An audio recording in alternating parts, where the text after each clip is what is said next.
Okay. All right. Okay.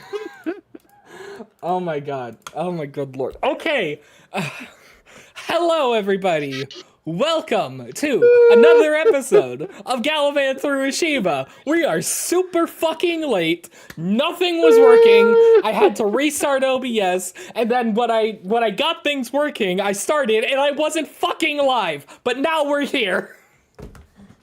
Yes, alright. Recap man, go. That's you, Koga. Oh, Koga. now I'm allowed to speak. All right, okay. No. Yes, go. Okay, so last session, we were basically chatting away. For the most part, we were chatting away about our next goals. Gavin learned some more stuff about the boy, also known as Hope or something like that. I forgot. I forgot. I'm a bad parent. Terrible mother. Terrible mother. I'm too silly right now to remember. So basically, he gave him a name, learned more about him being a funny werewolf, learned that his own werewolfism is fucked up and evil and weird because the boy has it a completely different way. So that was fun.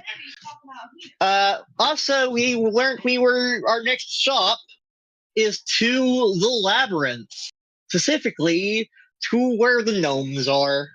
And our friendly neighborhood goblin man or goblin woman actually has visited there and lived there for quite a while.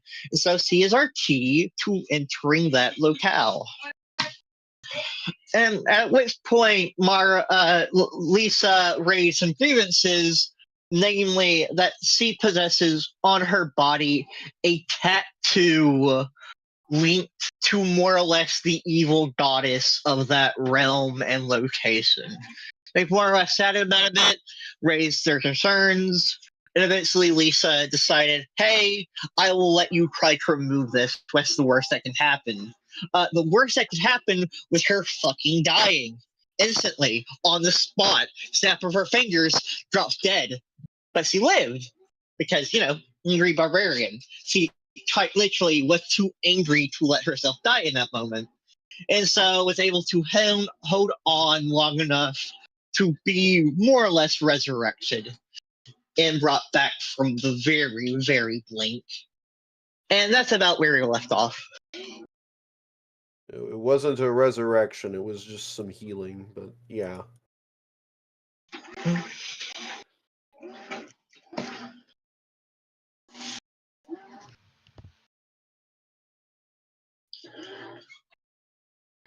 Okay. Recap good. Now, let's see. I had given an ominous message had been given to Lisa, more specifically. And then I think it was to Lisa waking up after being zapped with a Healy Doots. Right? Razor tooth bandages. Woo! Mm-hmm. Delivering minimum, 30 hit points every time. Okay. Improv mode, go!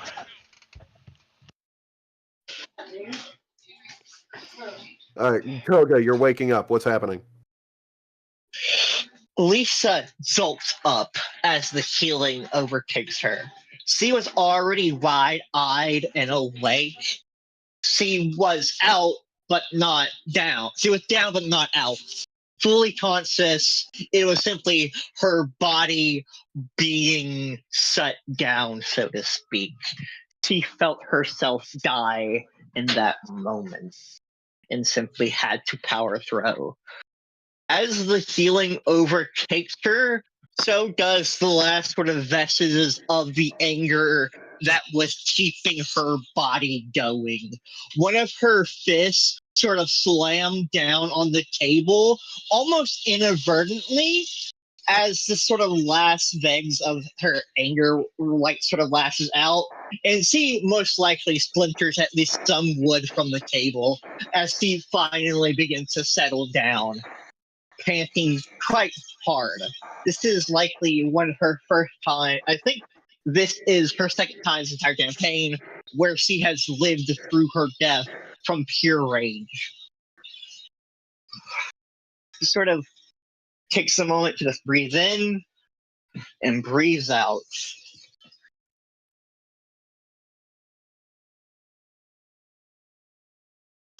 And holds just sort of stares forward for a moment before shaking her head. I'm good. I'm up. I'm up.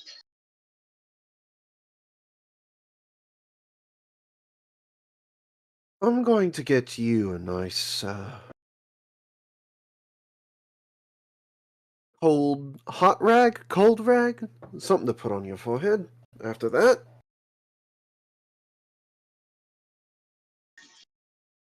your head must be throbbing.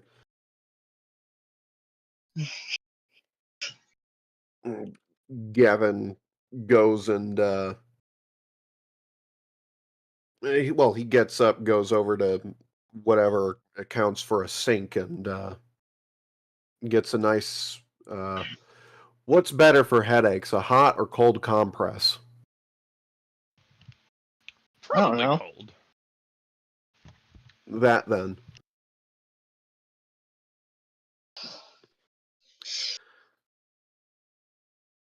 And Gavin will have her just ease back into the chair and will just gently put the cold compress on her forehead. There we go.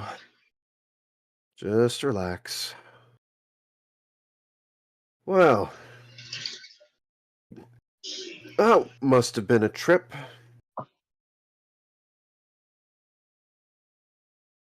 So, Lisa, gently, calmly, if you can, tell us what happened. What did you see? Sort of takes a moment to close her eyes and sort of breathe in quite deeply and exhales to sort of relax. Oh?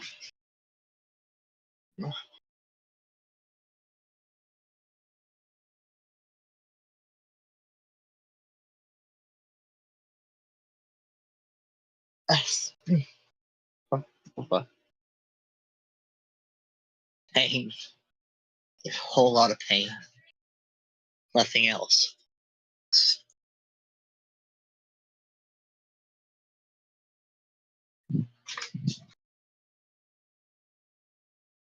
Fascinating.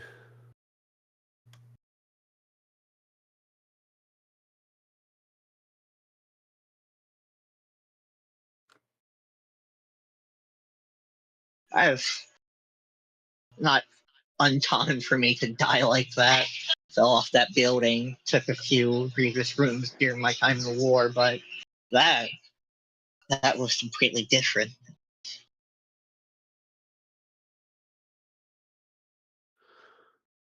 I'll say, we've seen you wounded. You get back up still. This, it was like all of the color immediately drained from your body. And then you were stiff.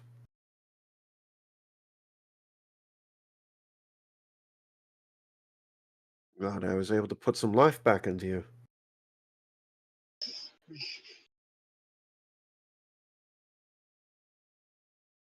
I think it would probably be the best to not mess with the tattoo for now. Agreed. Though, at the very least, we know what method not to do, at the very least, immediately.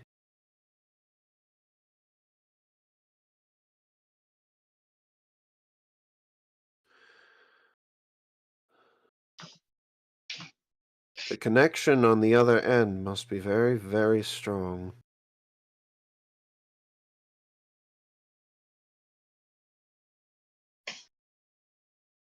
I can think of 2 ways that it could be disconnected and the mark removed, but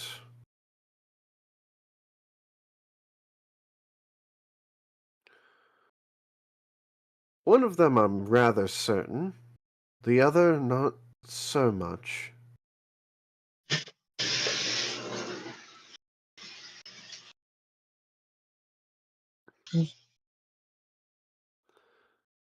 And I'm certain that the way that I'm certain about you would not exactly want to do, because it would involve going back to a certain place where no deities can be heard. Yeah, I prefer not. Some rest would do me good, I think. Sorry for the inconvenience. Sort of bows her head to Mara and Zerzan. Bro died so hard she almost forgot her comrade's name.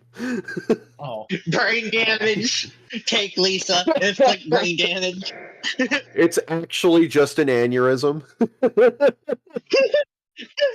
She had a stroke. Lisa wakes up, half her face is drooping.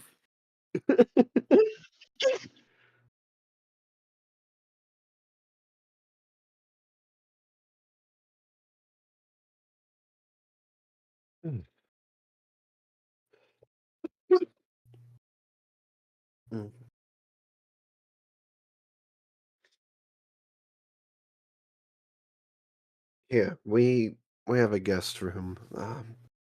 I can lie you down there for a bit, and Gavin will go ahead and take her to the guest room and help her get comfortable so she can take a nap or whatever. Yeah, she will be out like a log. Gavin comes back into the kitchen. Well,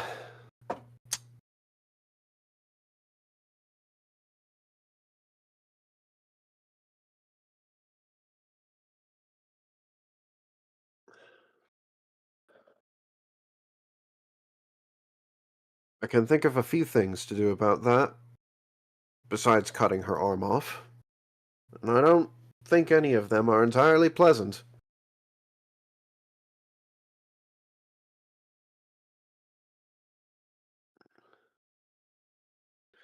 For now, though,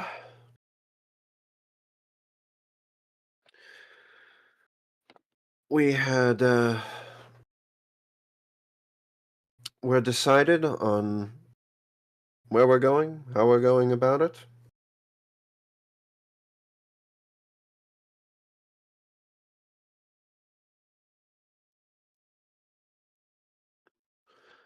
Mara, Zerzan?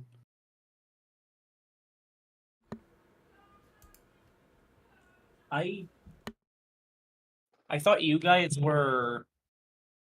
I thought you guys were like going somewhere while Zerzan went to the gnomes.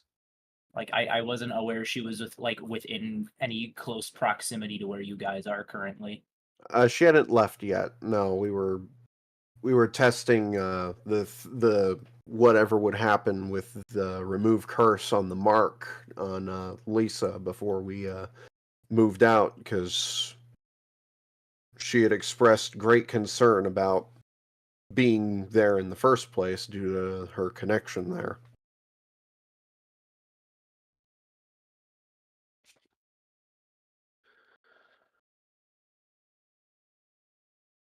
If I remember correctly, it was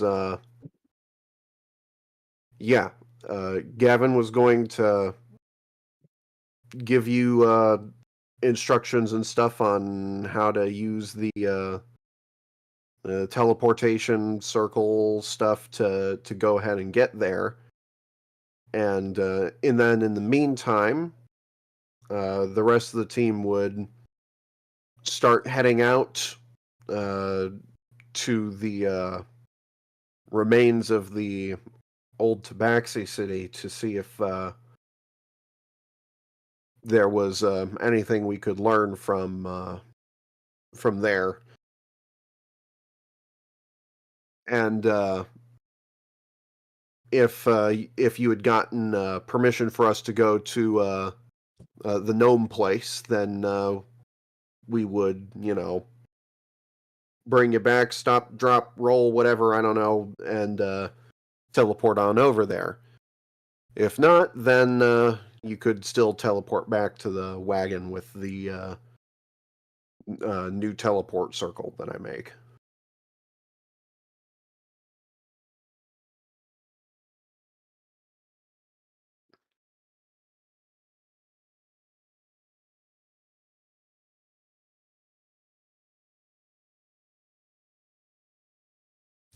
Oh.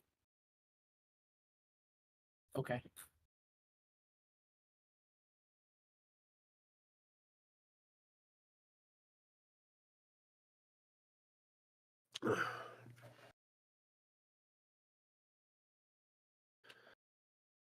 Well, looks like we'll be waiting at least until she wakes back up before we get going.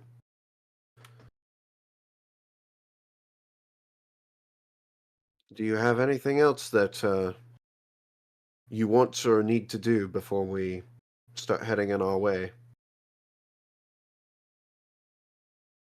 Either of you.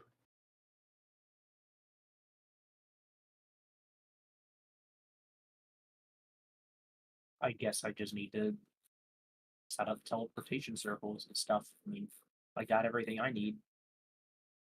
All right. What about you, Mara? Let's just do it. All right. Well, let's get to the main wagon, and we'll set up teleports and send you on your way then, Zin. And we do that.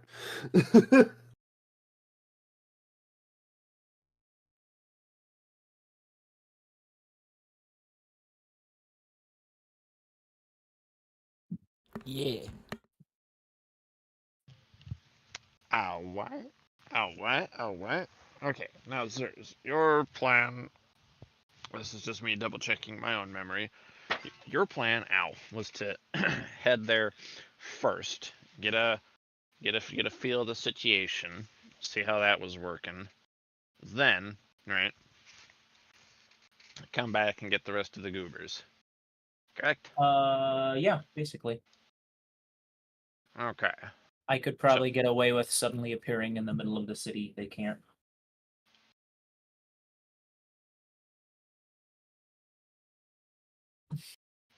Alright. And teleportation circle is being set up at present?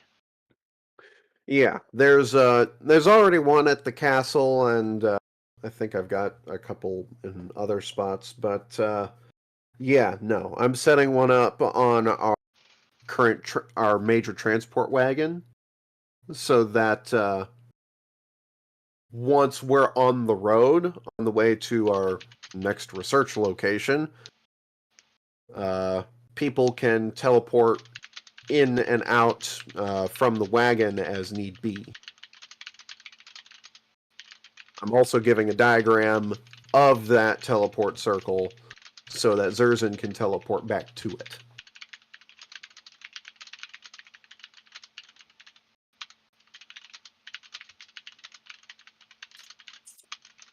And considering the level of the spell itself, yeah, that might need to be considered a scroll of teleportation circle or something, so I'll throw whatever money needs to be done to make that, I guess.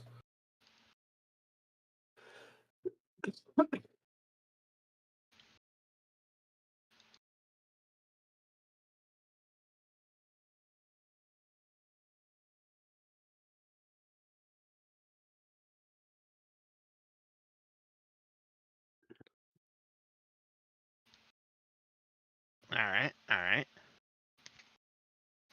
I imagine you can just get that set up just fine. I mean, Mm-hmm. so I think that leaves it to Zers then. Right? Probably.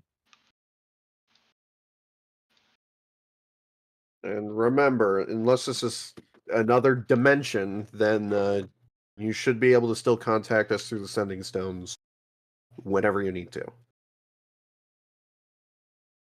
Sweet. Since there's into another dimension with my mind. Okay.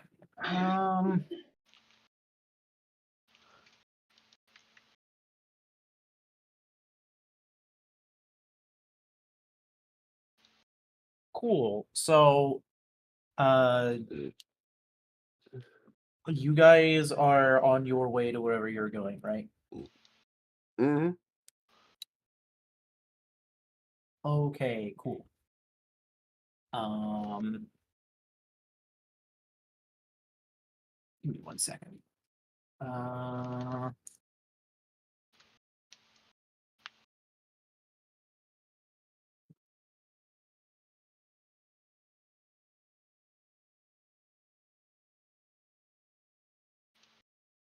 asking the DM something. All right.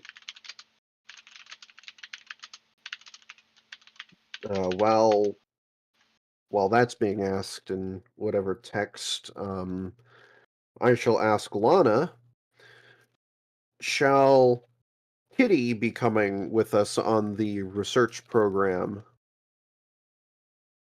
to the Tabaxi City?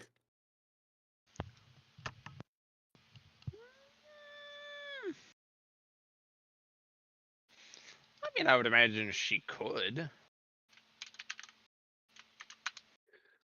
The only caveat that Gavin would put in would be that there might be more of the I don't remember what we were calling it, but the Trinitite-like substance. Mm-hmm. So it could be rather dangerous for her.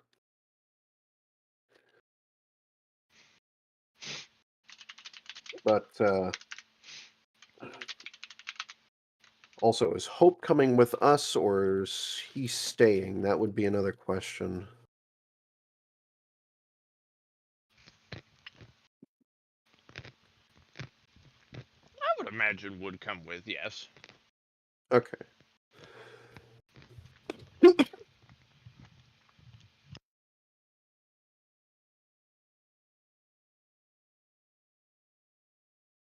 Okay. But yeah. What's the answer from Kitty? Yes, she probably would at least come along, even given possible dangers on the way. Science. For science. Mm. All right. What's going on with the Zers?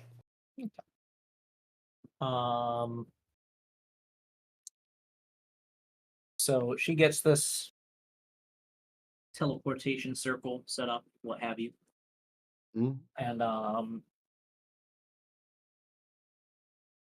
she sort of looks around a little, and once the sort of coast is clear and no one else is around, she reaches into one of the many pouches that is hanging off of various belts and whatnot, and produces a small device with a little display and a handful of buttons. She sort of stares at it for a second, kind of turns it over in her hands a couple times, and then takes a deep breath and punches in a few of the buttons.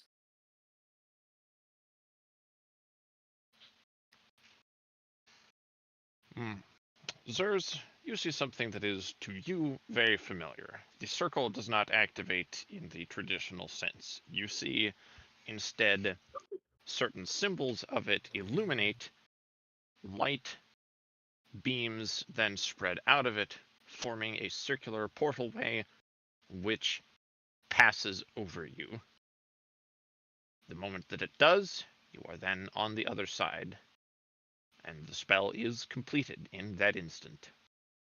You're stood inside a familiar place, a guarded room, 2 guards, which they look older than you remember, but the same that were occupying this room from so many years ago. A room where you can see rings surrounding you on either side, with one open segment for stepping through. You're familiar with the Metroid Prime games. Think of what the elevator rooms look like. Okay. In terms of just room shape and size. Mhm. And one of the guards calls over and says, "Hey, you are, Goggles. Where you been?" Oh, just out and about, trying to change the world. Just nothing big. He cracks a little smirk and says, uh-huh. Shame you haven't gotten taller, though.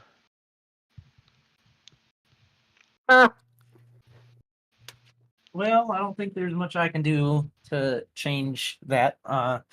Although, some other inventions I've made in the meantime since the last time you've seen me might prove otherwise.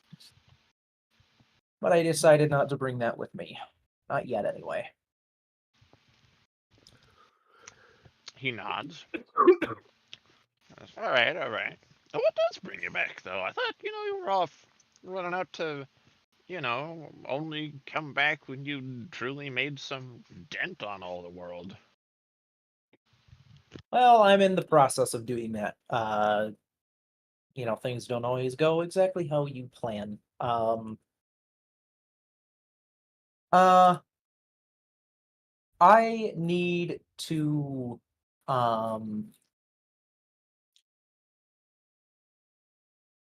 sorry, I lost my train of thought there. I need to ask around and get some permission to do some things that I probably get in trouble for doing if I just did it outright. And I would very likely wish to speak with Nerman again.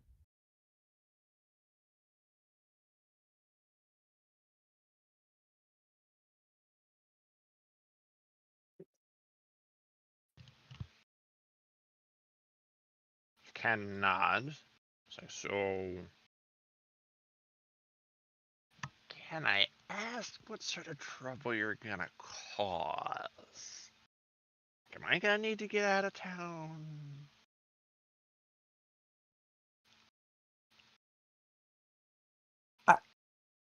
Put a long story short, I got some friends who need to come here.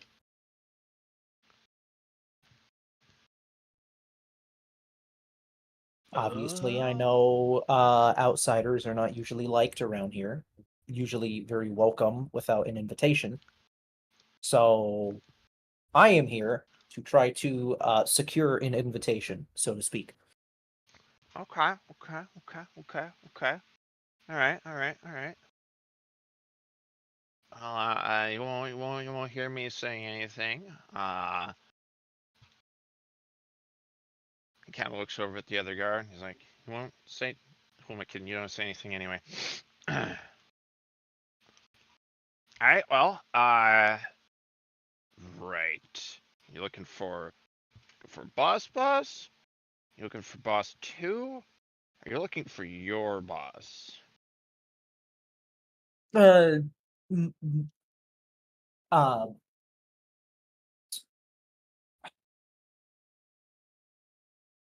my boss, Nerman Ipperwitz.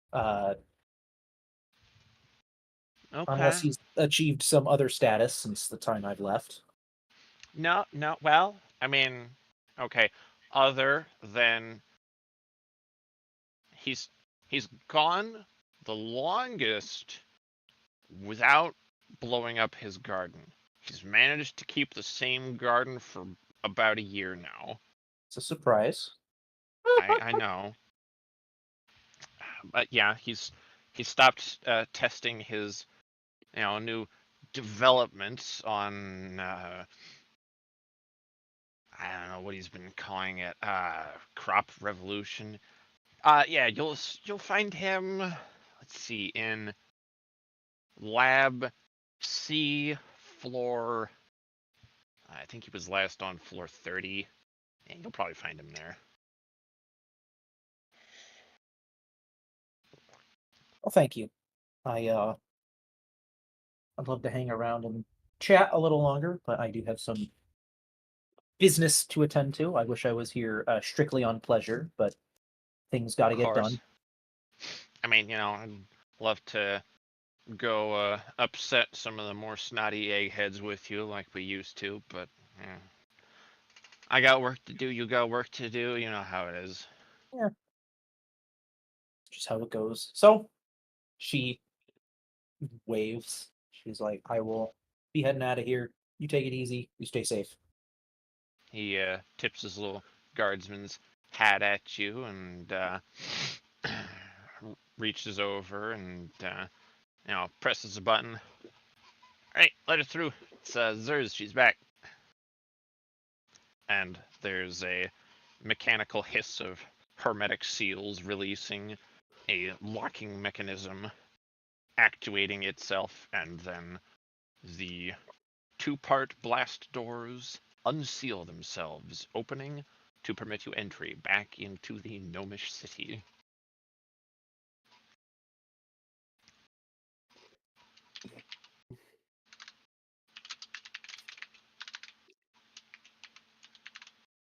She And kind of, although, what was that? oh, keep talking.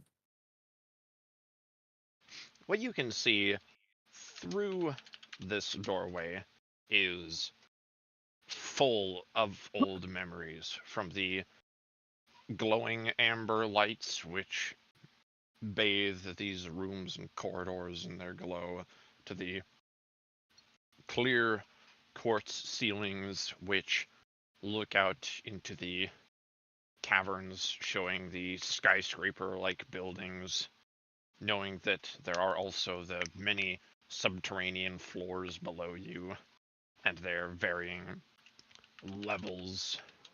You can see the shimmering lights of various rooms, buildings, even the core tower, the hub of the city's primary defense matrix, which prevents it from being bothered by the less desirable denizens of the infinite maze. Of the labyrinth caverns which span the deep underground of the planet of Rashiva.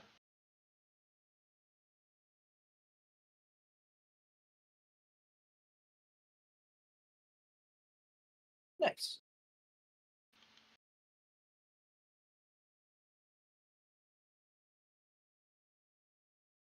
And yeah, you know where to go. You know where the elevators are to get down to the lower levels. You can see gnomes and other folk walking. Oh, I say gnomes and other folk. It's all gnomes of varying degrees, from scholarly dress to common dress to even a few of the fancier folk wandering around, chatting and sharing their ideas about eating food as they pass by little stalls.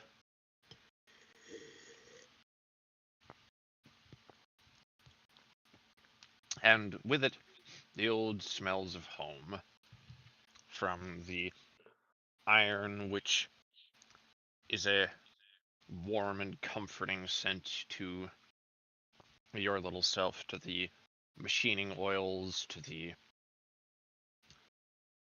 hum of engines and electricity through the walls. All of it gladdeningly comforting.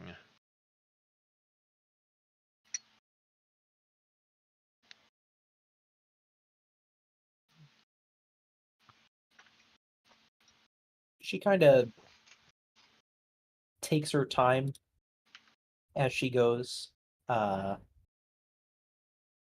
isn't moving too quickly, taking her time to kind of look around, see what's changed, see what hasn't. But all in all, she is still making her way towards where it is she needs to go.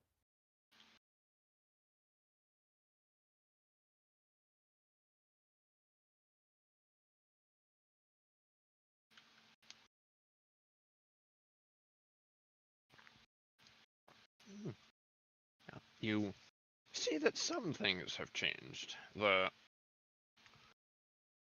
core tower appears to have been recently polished. You can see that the dome atop it, which holds the glimmering defense orb within, you can see that that's been polished, recently, so you can quite easily see into it.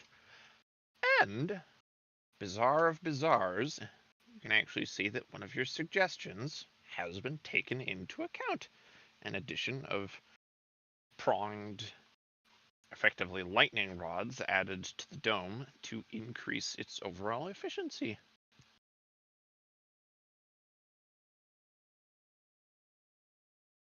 And then, before you know it, your familiarity takes you right to the elevator, which will lead you down.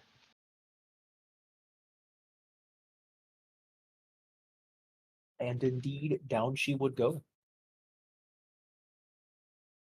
Hell yeah, she does. Shut up. And it was in that moment that Mara exploded. I'll throw you.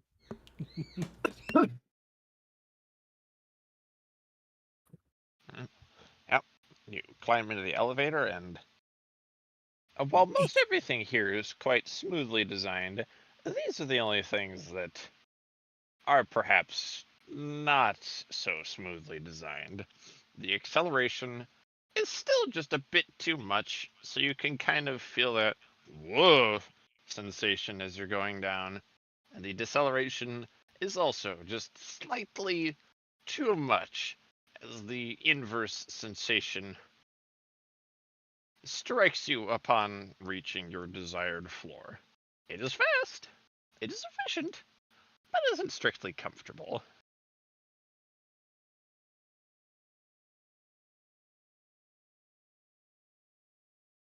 You're now on one of the lab levels where the walls are much cleaner.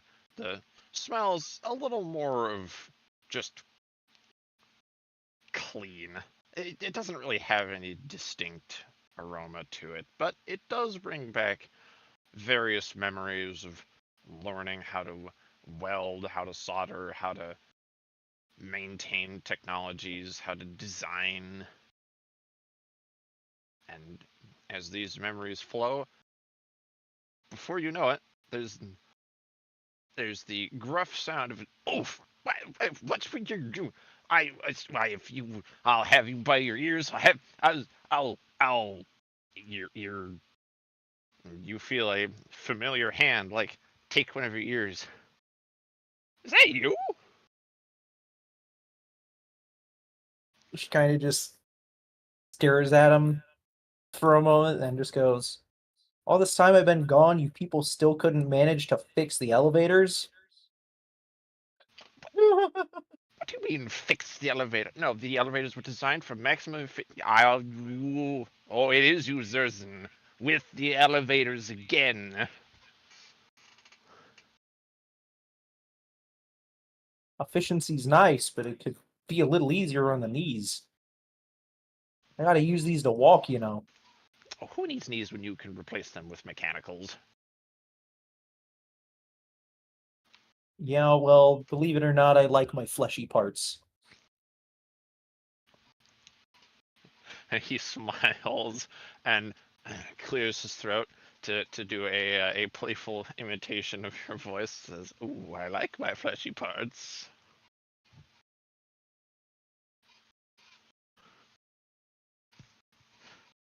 And then with that, he gives you a hug. Zerzan would return. Oh, Zerzan, my snarkiest student, my most headstrong little lady to teach. Gearhead, grease tooth, goggles, any number of things we all called you. It's beautiful to see you. Welcome home. Strangely good to be back. Good to see you again. He, softly pulls from the hug, revealing that he is a man only very slightly taller than yourself. He is now. Last time you'd seen him, he was just wearing a pair of glasses. He appears to have had these more permanently affixed to his skull, with now a telescoping mechanism to adjust as needed. And he's got a new coat on. He's wearing like a fisherman's vest underneath that, packed with notebooks and pens, one of which appears to be in dangerous levels of losing containment of its note-taking supplies. Which, as you're looking, it in fact does, and said notebooks and pens spill out of that pocket onto the floor, along with a collection of little hard candies, which he promptly goes and snatches up. You can see that. Sort of looks him up and down for a second. She's like, "So did you get a promotion or something, or did you just become even a bigger nerd?" I wish I could say I got the promotion, but no. No, the other members of the board didn't see fit to. It's all because of the stupid blowing up of the garden anyway. I swear if they just give me the extra funding, I could have that completed. Not as many accidents. Grumpily pops one of the hard candies in his mouth.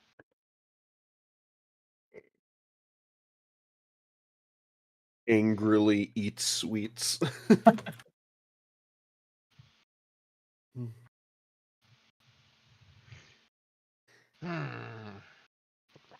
No, but I have had to have these glasses a little more permanently installed. My eyesight has not been getting terribly much better, so I've come up with this solution to adjust as required.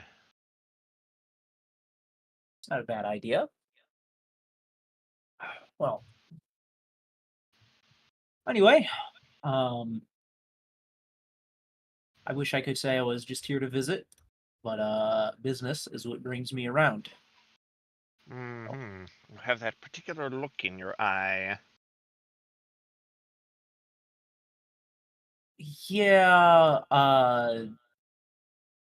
some people are probably not gonna be very happy with me.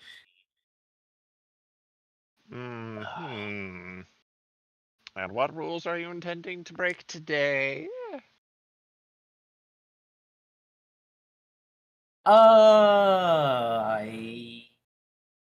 Clearance to bring in some outsiders.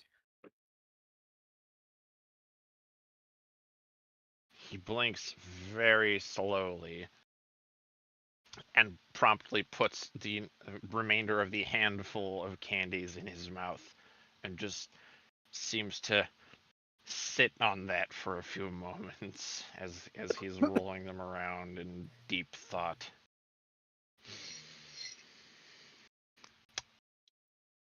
Ah, he says after finishing his pondering.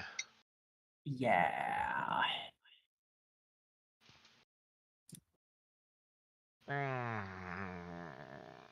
All right. How many? At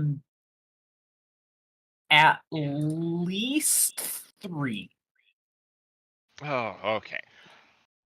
That's possibly doable. Yeah, I'm not looking to bring an army in here. Maybe upwards of 5? Maybe. Definitely at least 3, though. Okay. Okay, 3. 3, yes. Mhm, mhm, mhm.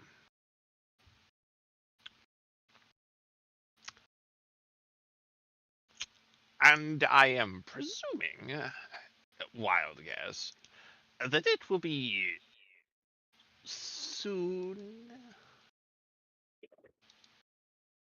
Am I right?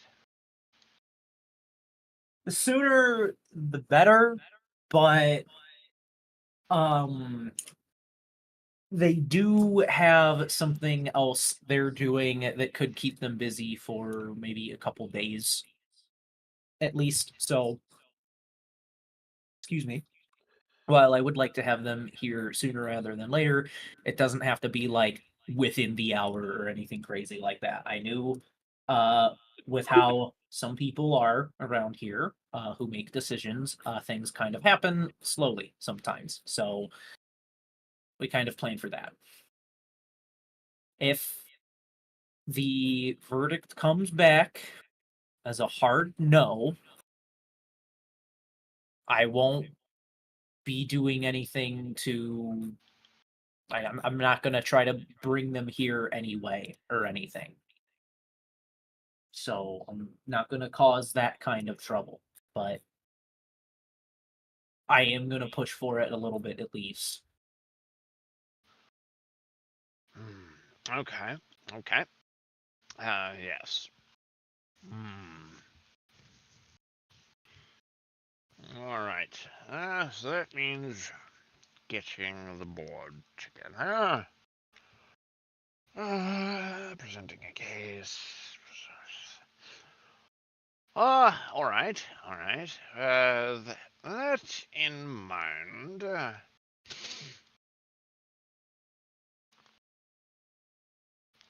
Hmm, what would you say to? Okay, the process will go faster, of course, if you're here. This is not actually required, but it will go faster if you are here. Yes, that is the plan. Okay. Now, with that, do you have anywhere pressing you need to be? At this moment, uh, I mean, I'm already here, I guess.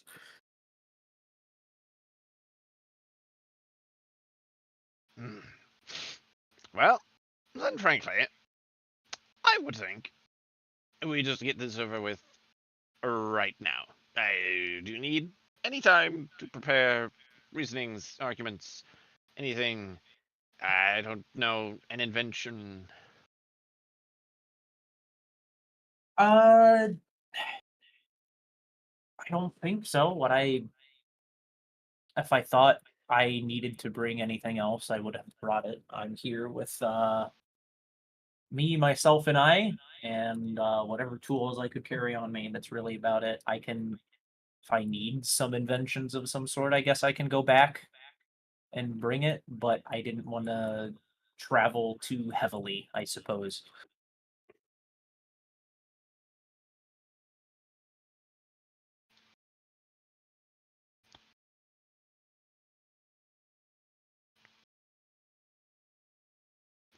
Well, then, I think let us get started post haste. Hmm. Well, actually, okay, no. I will need time. I go speak to your friends. I will contact you when I can get the board together. I was just thinking it's going to be a pain to get them to agree to even gather together. So Yes. I'll go deal with headaches 1, 2, 3, 4, and special headache, and we'll reconvene in uh, 5 hours.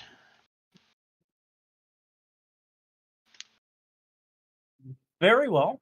I don't think I'm gonna go anywhere for those 5 hours, though. I'm here, and I can just have sending stones. So unless we're on a different plane of existence, I don't have to go anywhere to talk to them. You will probably need go see Gary over in communications. I have to authorize your sending stone to make sure it can actually speak to them. Authorize? Well, Seems new. remember how we had the whole breach situation? Like when you first came here, there was the whole time where somebody got talking to somebody on the outside. A whole group of explorers came to the walls. We had to remove their memories, move the whole city. It was a whole thing. So now any sending stones need to be authorized before they can communicate outside the city. Always gotta ruin it for everyone else. All right, fine. I know. It was so much easier. Now there's paperwork involved. Yeah. And nomocracy. No bureaucracy. So she's going to turn and start in a direction. Before she gets too far, she kind of stops and turns, looks at him, and she's like, "Oh, by the way, um, I know you're probably not going to be too happy to hear this, but I got this situation I'm trying to sort out with my friends. But I'm here on some more personal business that's going to need to be aired out at some point. I have some questions. Let's get this over with first, but we're not going to like it. I'm letting you know now, mentally prepare yourself." He raises an eyebrow. However, nods.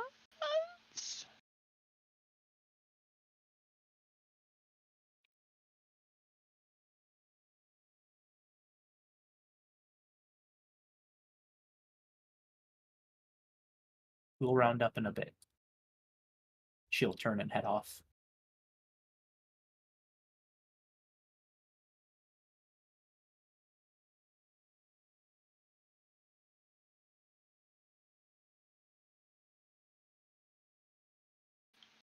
And yeah,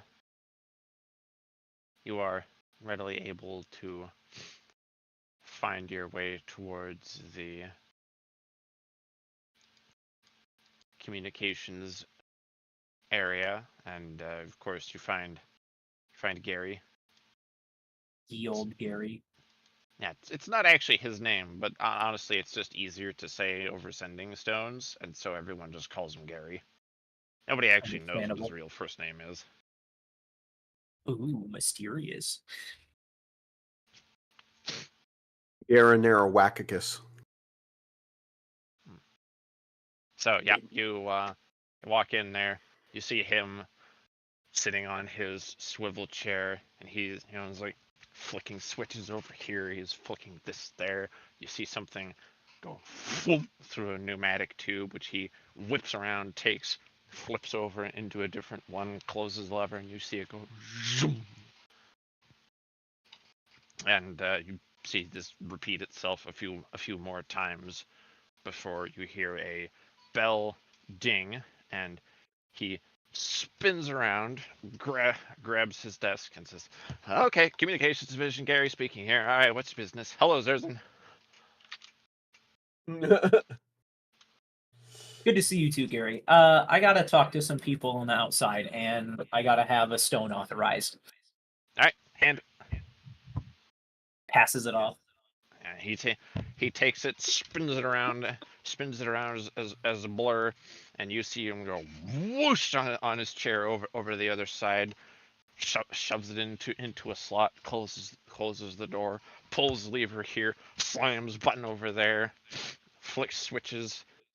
You watch as magical symbols pass over it, and it glimmers, and he reverses the process of levers, button, lever again, grabs the stone out of the slot, spins around, slides over. Excellent. Here you go, authorized. Thank you very much, Zerzan. Anything else? Nope, that's it. Excellent. Hopefully you've enjoyed your service here in the communications department. I've been Gary. Gotta go back to work. As he turns around, as another thing immediately goes down a tube, and you hear him go, I've told the finances department this does not go through me. Flips the lever. Actually, like, punches a button, which sends it going back the direction it came from. And he proceeds this maddening dash back around and across the room. In a very sarcastic tone right before she leaves, she just goes, "Have fun, Gary." And he calls over his shoulder, I have more fun than I think the entire city could handle. Thank you, Zerzan. So, the rest of you goobers would hear a familiar goblin over the sending stones. She's like, "All right, guys, I'm in the city. Started talking to some people, and we're trying to get some just bureaucratic crap out of the way. Got to talk to some stuffy higher ups to authorize you guys coming in. It's going to be a few hours, maybe a couple days. I don't know. I'll keep you updated, but that's where I'm at for now." We read all of that, Zerzan. Right. We are just about getting on our way here, road. And we might be taking a shift as well. Just to get a little bit of progress on. I told them they have to know how many other people I'm planning on bringing. I told them at least 3, but I did say maybe upwards of 5 because I didn't know if the kid or Kitty was planning on coming, but at least you 3. That being said, whether or not more than just you 3 are allowed will all come down to the council, and they're a bunch of stuck-up old snots. So, Bureaucrats, got it. yeah, you know how it goes. So, Oh, yeah. just giving you an update. That's where we're at. It's going to be a few hours. So, take it easy. Take care. If you need anything, I'm here. Looking forward to hearing from you soon. Don't die.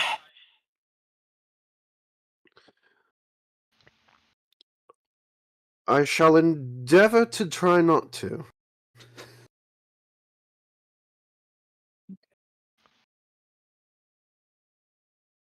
And with that, so I've done enough yapping.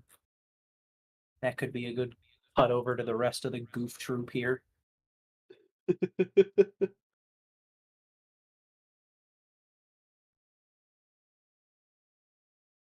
Well, the goof troop here, I don't know. As far as I can tell, we were basically just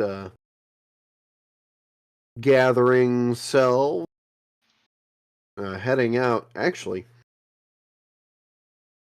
right before we head out, Gavin then suddenly remembers, oh, shit, and runs to I assume Gloria went back to her place in the castle.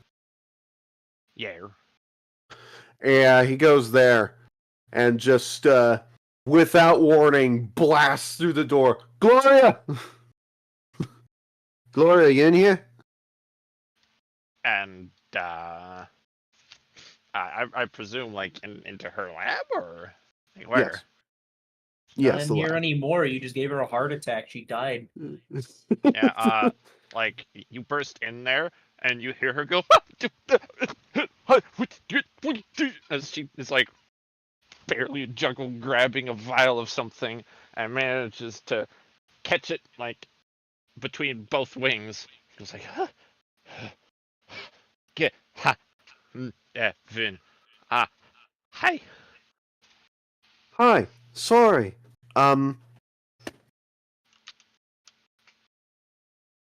I completely forgot to tell you. We are going out to the remains of what was once the Tabaxi city down south.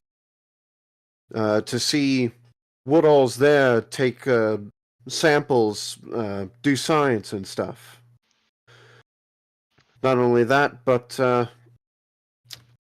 Zerzin is currently out of town, seeing if we can get access to come into Gnomish City. I was wondering if you would like to come out of the science. We could use a chemist. She really squints. And she really scrunches her whole self in thought. As she also sets down the vial of what she was working on. And it's like,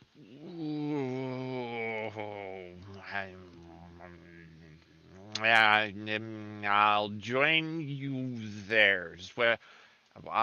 Can you give me a visual description? Can I give her a visual description? How much does Uh, Gavin remember? With that kind of a question, give me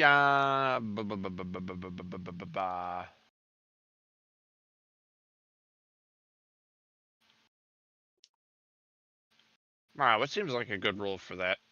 Just classic intelligence. What do you think? Yeah. I don't see why not.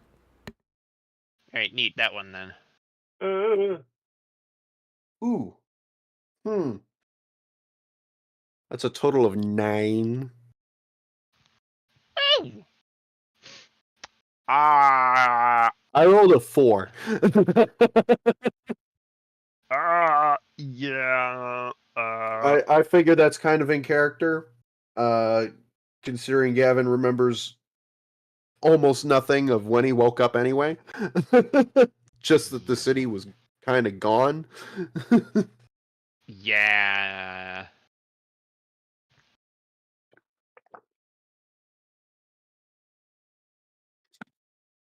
Yeah. No, you don't. You don't really remember, like, not anything of the actual city itself. I'm sorry, no, not really. Though, we have a teleportation circle set up on the wagon. You can come and join us at any. Draw it for you. But also to. I don't know why we didn't give you a sample of this before. To help encourage you, Gavin pulls out a bit of the trinitite substance and hovers it over to her with his ring of telekinesis. This is a strange glass substance. It appears to be magical in nature. It was created both the last time we encountered him and the it was in the crater that Gideon made outside. Oh. Yeah, We figured it might be present elsewhere, possibly there. And Kitty is coming with us, though I am rather nervous. It seems to have a very adverse effect on her biology. It seems to drain her life force on physical contact. No one else has had this reaction, though. As you mentioned that, she was like about to grab it, pulls her hand back, takes a set of tongs, and grabs it with those instead. Probably a good idea. It doesn't seem to hurt flesh, but plants, yes. Not sure what it'll do to half-divine succubus. I'm probably not going to find out, but thank you, Gavin. I will join you all when I can. All right.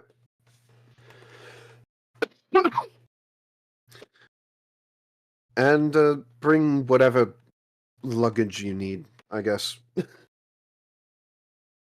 We'll have room on the cart.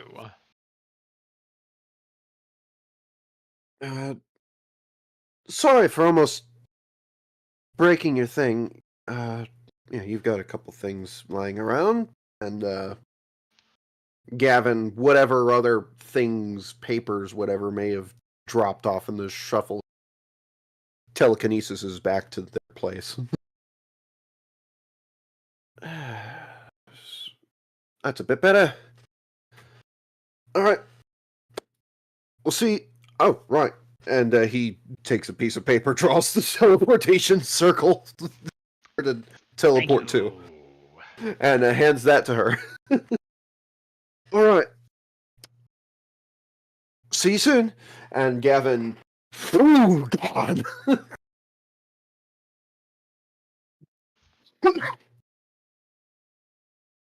And yeah, unless Mara and Lisa have something, I guess we'll be heading on our way.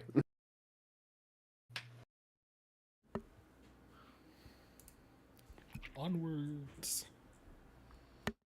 Oh! Tight. Right.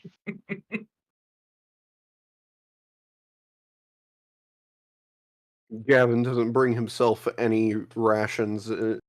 Anytime he sees a deer on the road, he's going to cast Firebolt on it. There you go. Cooked venison. Just what the werewolf ordered.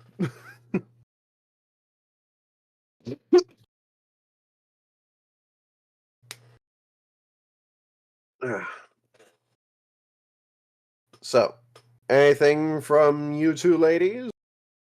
Back, or shall we move back to the small green lady?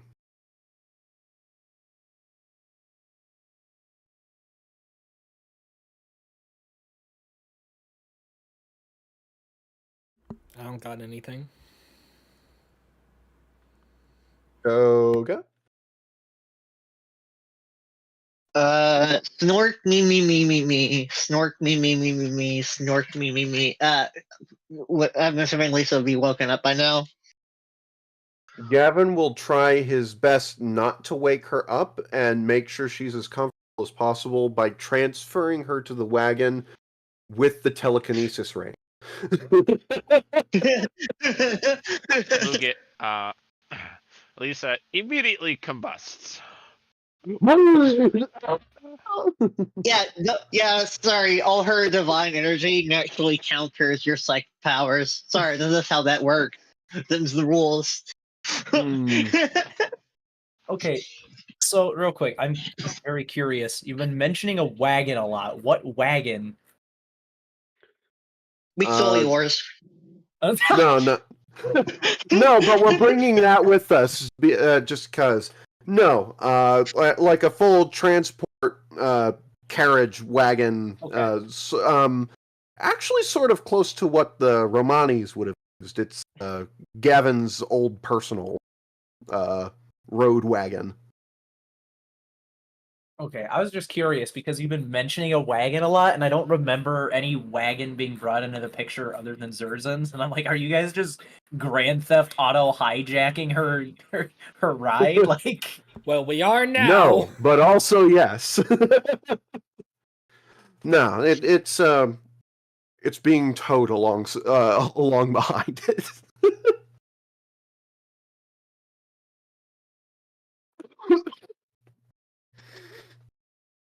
guess you guys could try to steal it, but I don't think it would fit all you people. Just hang off the side like orcs. I don't think it would go anywhere. I genuinely don't think you could even get the engine to haul all the weight. We just tie Lisa by the leg to the back. Just drag her along. No, hook Lisa up to it. Have Lisa pull the whole thing. She could. She has the strength for it. Slap Lisa on the head. Last This time- baby can get 500 horsepower.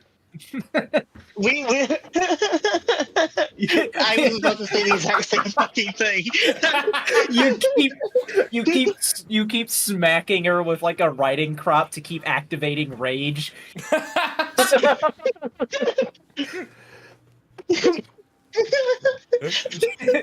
Get the strength buff. Go faster. Shaw, take that, Shaw. Every couple miles, we have to throw a health potion at her so she doesn't go to 0. No, just push her beyond fucking death. And once she fucking gets things, doesn't heal her. It's like a corpse halfway through. Alright. Let's bring it back in, fellas. Let's bring it back Sorry. in. Sorry. That wasn't even my fault that time. Yeah, you are absolved. No one was blaming you. It's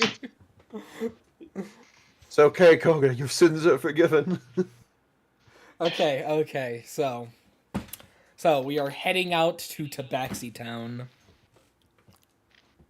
Backseat What's town, left? I'd say. What's left of Tabaxi Town? Yes.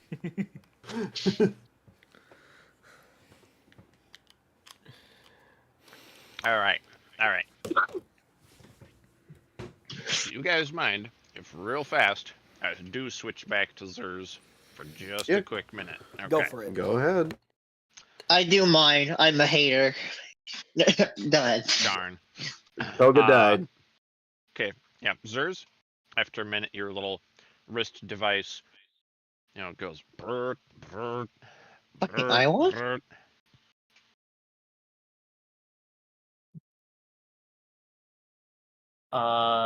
Looks at it. Hey yo, what's up, bro? Yep. You see your mentor there on screen, and he pipes up, "Hello, Zers. Yes. We're ready for you, and yes.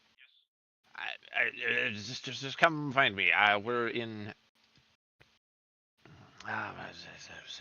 We'll be in meeting room 24D." All right, on my way. And the call clicks off. And off she goes. And you find that just as you're arriving, they've finished arranging their paperwork. There is your good dear mentor. He's sat there looking both collected and equally not very collected. He's kind of halfway between nervous, between dreading being in the same room with these 5 individuals, and also glad that you're there.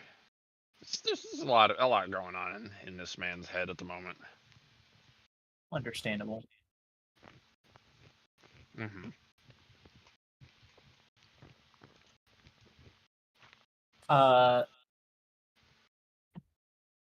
Zurzen seems relatively unfazed by being presented with the council here, and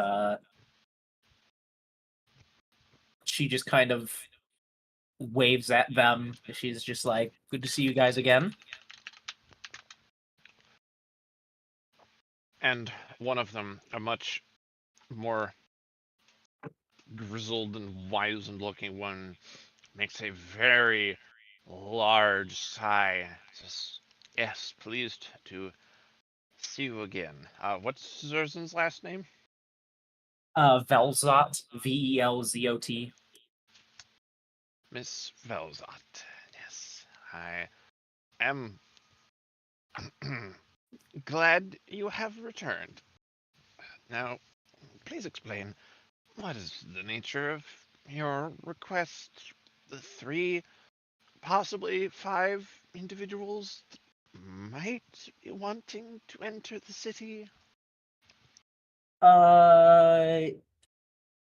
Yeah, that about sums it up. As I have been out and about, I've made some other friends whom have some of their own goals they are looking to chase after. And one of them in particular thinks the answers to her questions might be found here. I see. I see. And she nods to one of the others on the board, who turns to address you. He's more of a man of wizardly dress. It is then we of course ask, what is the nature of these questions? And, similarly, how trustworthy do you find this friend asking said questions to be?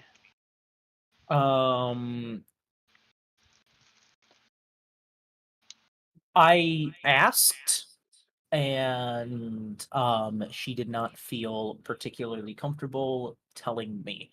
And being a friend, I did not want to press the matter too hard. I hope you will understand that.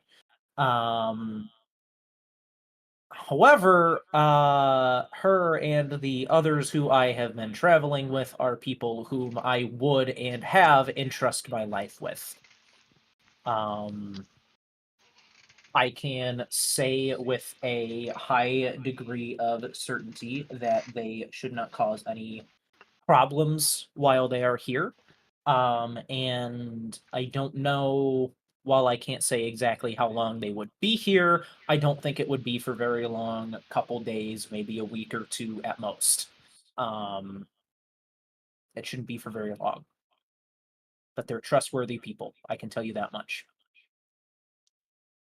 He nods, then passes along to the next. A much younger woman, a little closer to your age. She pipes up. Very good. Now that comes then to the question of, do you know of any troublemaking qualities, over inquisitiveness, tendency to solve things by hitting them first instead of using words, or to be a little more concise, what's the overall demeanor of the group which you expect? Is there anyone that should be known to be volatile? Is it known to be mischievous? What can you tell us as to that?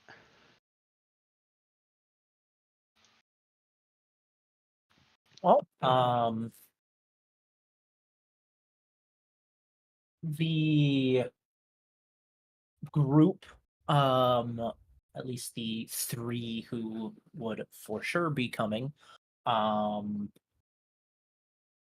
would consist of one by the name of Mara. She is the one who has questions that she needs answered here. She seems to, from the time I've spent with them, she seems relatively mild-mannered, a more quiet sort. To the point where I'm not 100% sure I could give a super accurate reading on her personality. She seems to keep to herself, but she hasn't caused any problems with places we've gone. And she would only be, I imagine, so far inquisitive as it would be to get her questions answered. There is another by the name of Lisa. She is a religious sort, very fervently so. She would potentially have an outburst if there is some sort of perceived evil happening, but I don't think anything here would cause her to have a moment like that, if that makes sense. And then the last one is a fellow by the name of Gavin. He seems to have a very logical mindset. He is a very inquisitive person. He likes to learn things, as far as I can tell. Doesn't really seem much the combative sort, but he absolutely is the kind of person who will talk your ears off if you give him the chance.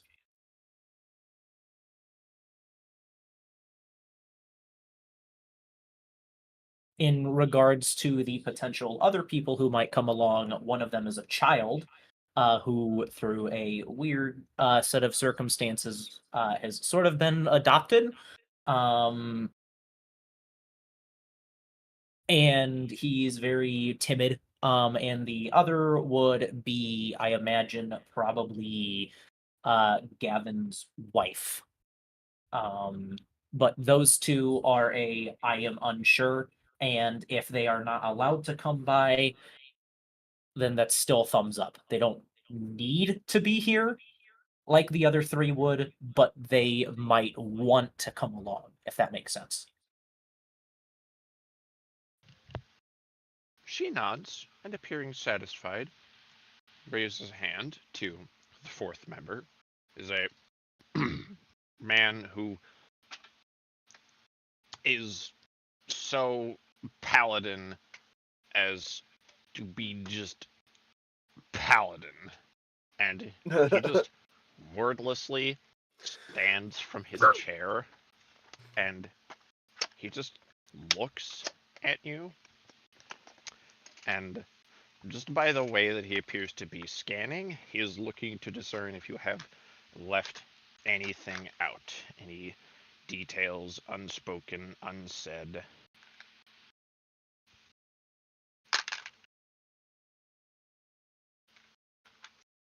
And that would be a 34 for insight. Yeah.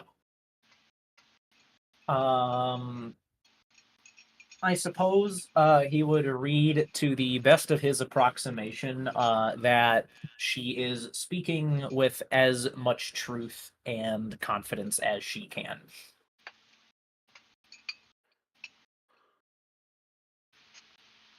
He then gives a very slow up-down nod, and you hear him speak the word pass.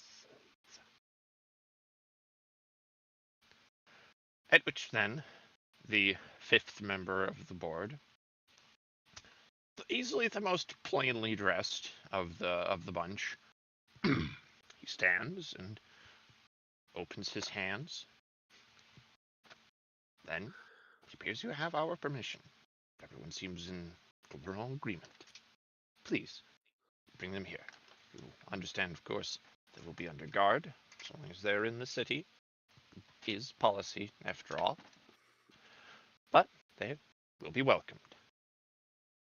Please accompany them wherever they go, and do not let them be separated from the group. That is all we ask. I will inform them of such, and as far as I am confident in them, they would comply with these terms. If they do cause any trouble, trust me, it would be just as much of a surprise to me as it would be to you. I would not intentionally bring harm upon the one place I could confidently call home. Now, with that being said, it might be a couple days before they are actually brought here. So if you guys need to make any preparations, go ahead. But they're sort of doing a little thing of their own that might take some time. I don't know how long that is going to take, but when I am ready to bring them by, I will make sure you are informed. Is there any other questions? Anything else I got to do?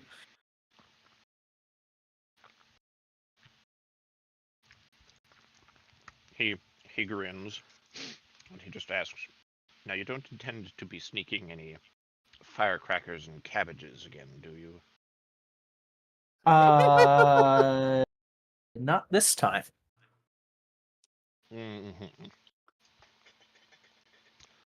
Just go. Be on your way. We'll make whatever preparations we need. Understood. Thank you all very much.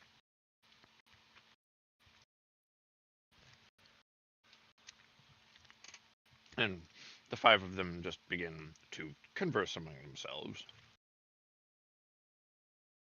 And, you see your mentor give you a big grin and a big double thumbs up as he's nodding emphatically.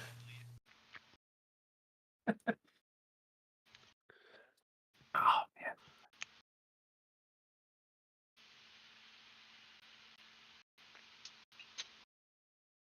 man. Just thumbs up in return.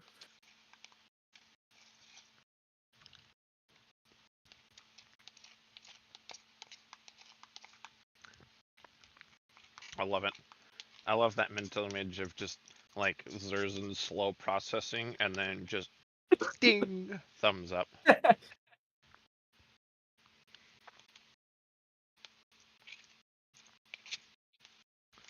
All right. Well, you have the spotlight. Is there anything more you wanted to do? Not anything that could be wrapped up super quickly, I guess. Not anything that would take too much of the spotlight away from them. I've been yapping a lot this session. All right. Hey, you're good. Bam, boom, Mara. Yes, hi. Whereabouts in yonder wagons are you sitting yourself? I imagine she's probably just sitting towards the back of it, just leaning on like the back edge and watching the trees go by.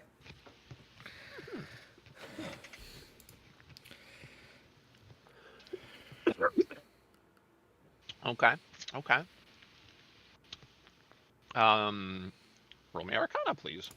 Okay. That's not concerning at all. She's observing the majesty of nature and shit. It's truly a magical fit. Okay. What a sight to behold. That is a 21. Splendid. Excellent. Hi. Oh, hello.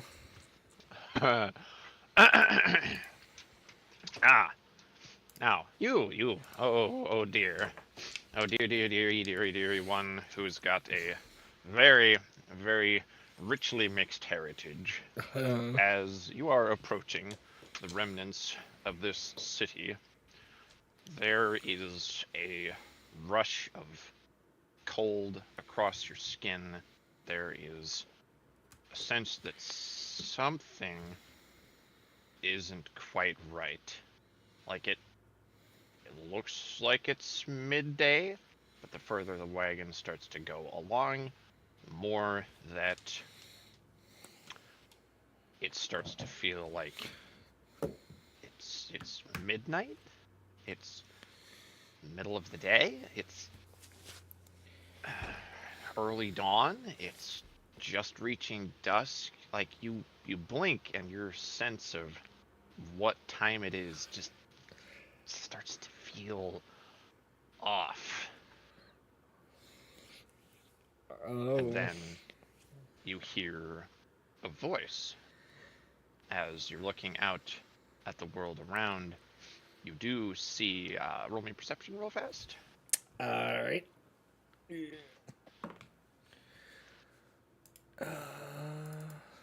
Perception.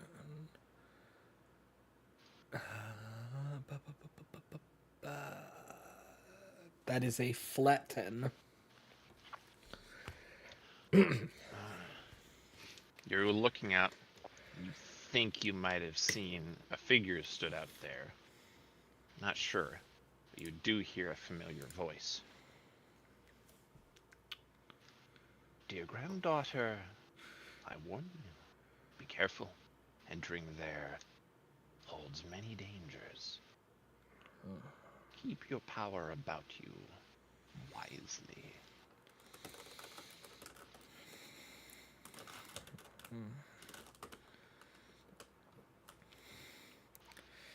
I have no intention of taking advice from you.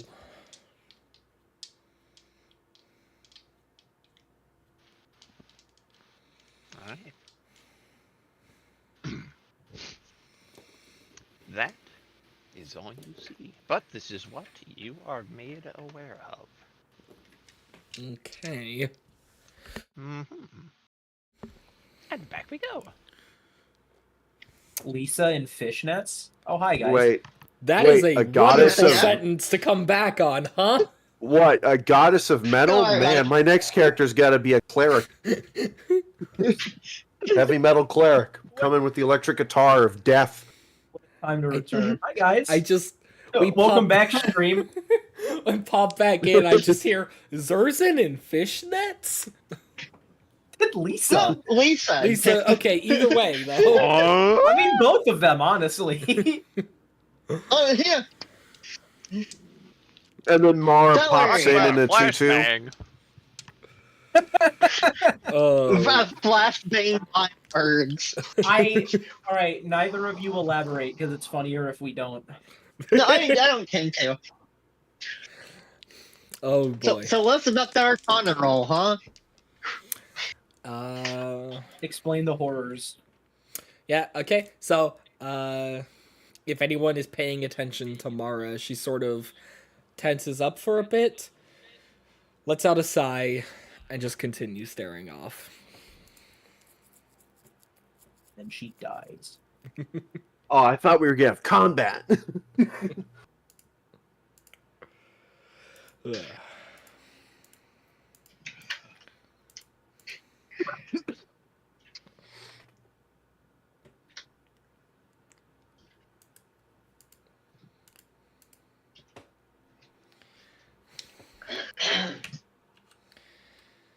Yeah.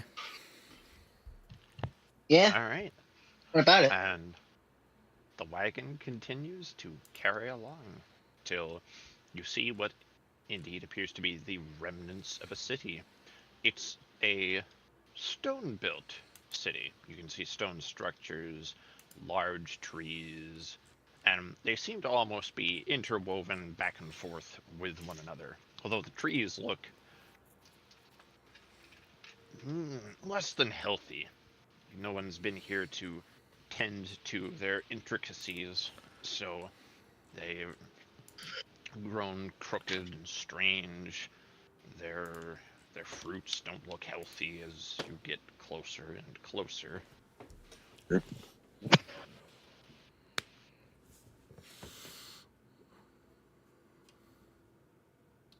And Mara, what was described to you becomes only greater in sensation the closer you get.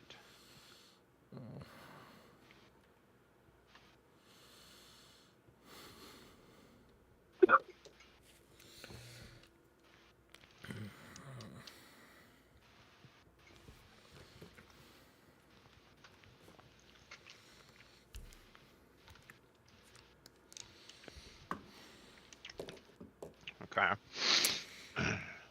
Okay.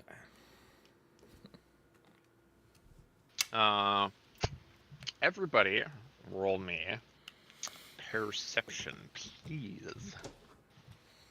Even me? Well, that's a good roll. 15.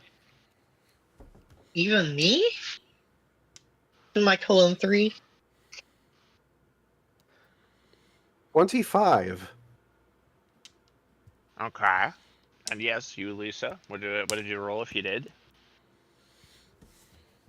I know. Would I roll with disadvantages because Lisa's likely still EP sleepy? In this case, no. Oh, okay. Actually, that reminds me. Lana, is this sight only, or would this also be hearing and or smell? Sight only. Okay. I have advantage on the others.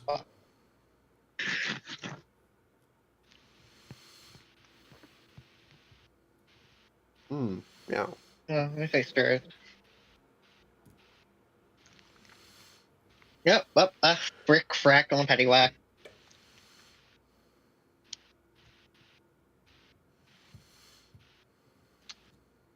What's them numbers, Cog?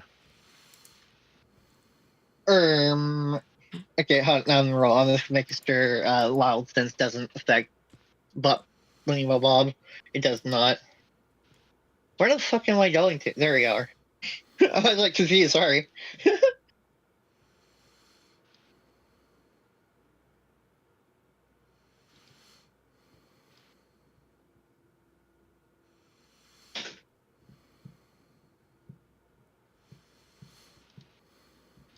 Oh, hold on. There we go. Perception, huh? Or see. Time to roll. Oh, +5 in perception.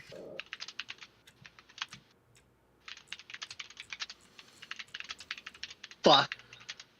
Disaster hat spikes me. I got a 9. All right.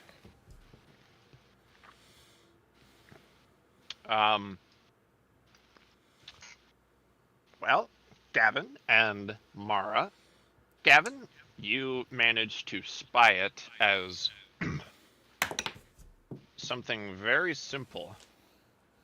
You see a leaf, and just the way it's dancing through the air happens to catch your eye. And it seems to just sway and spin, and then you see it instantaneously decay into nothing, and then you also see it revert back to being brand new, and you see a tree branch growing out of it, and then it also instantaneously turns back into being grayed and decayed.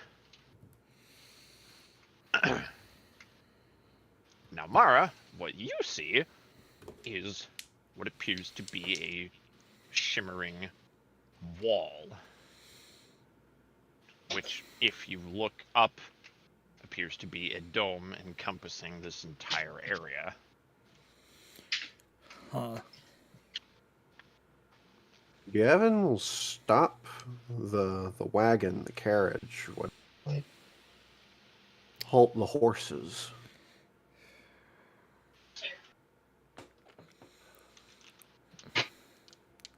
Strange.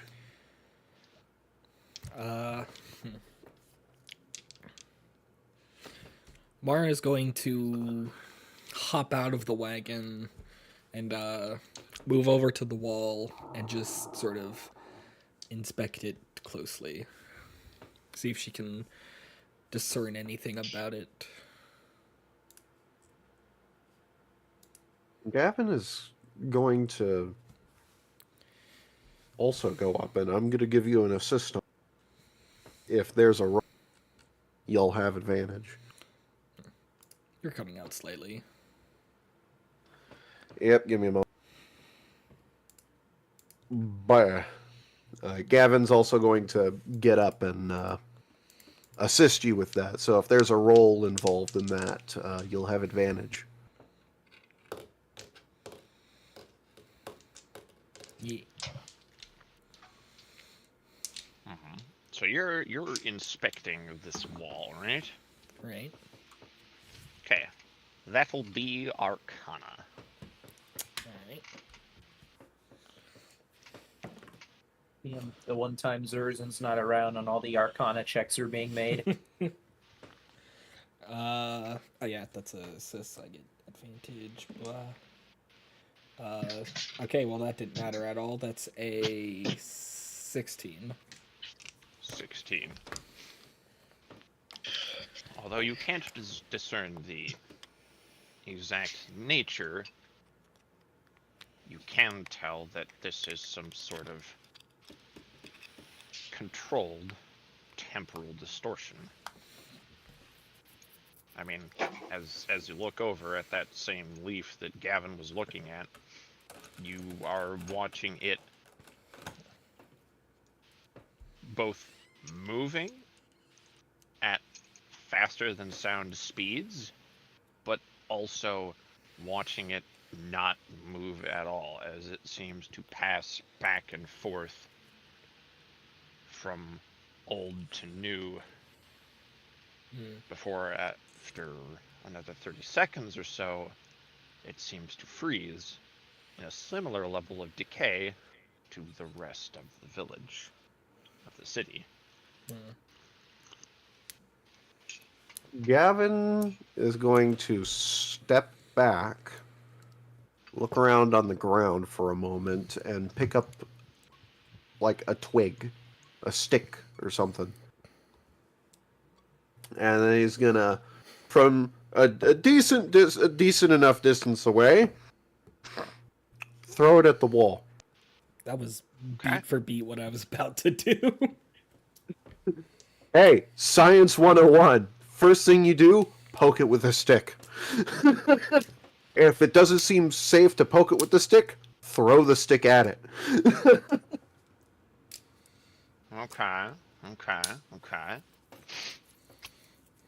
You toss the stick, and at about the same point the leaf went through, you watch that stick begin to pass through that backwards and forwards to the point where it even grows into a full 30-foot tree before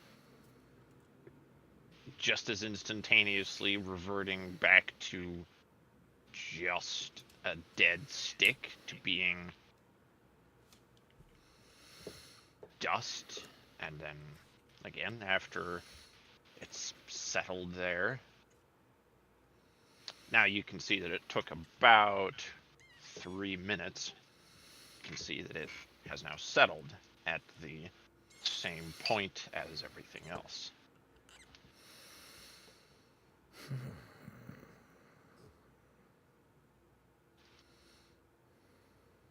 It's at this point that you hear the young lad, Hope, walking up as he rubs his eyes with a big yawn. What are we staring at? Something you probably shouldn't touch. Or walk too close to.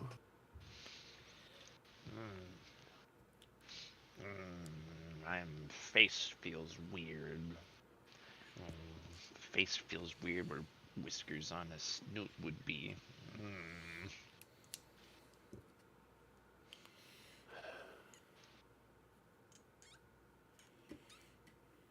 This is not how time is supposed to flow.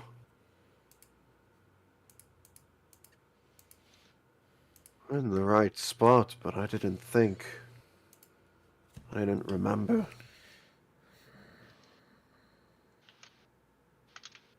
I didn't remember it being this bad.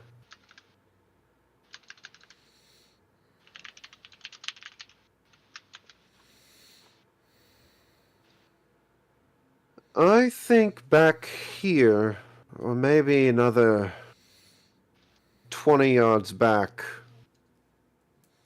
would be a good place to set up a base camp. Under no circumstances are any of us, for the current moment, to touch the disturbance or try to pass through it. Anyone who does, with the current knowledge that I have, that any of us have, we can only assume that they're lost. Lost in time.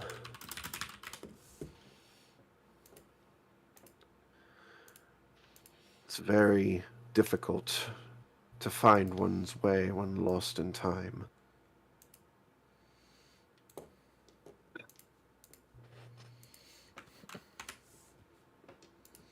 Yavin will go ahead and start moving the wagon and everything back about 20, 25-ish yards, and then have everybody start setting out stuff, any scientific equipment or tents or whatever to set up our little base camp.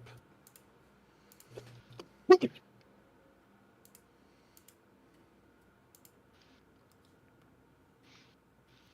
And While you're moving things back, Hope asks, should I try and wake Lisa?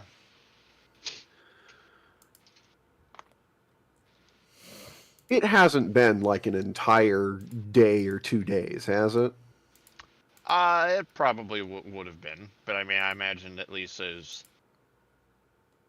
Would she have woken up during that time at any point? I'll leave that to Cog. Mogus? Are you a Mogus?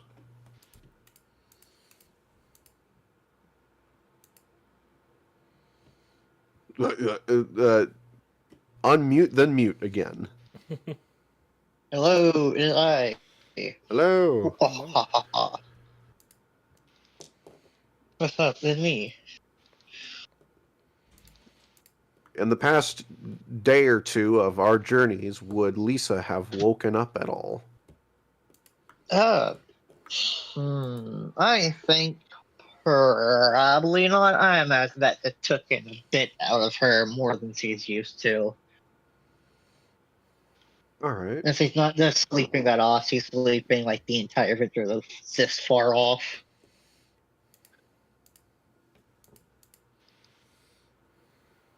What time of day would you say it is, Lana?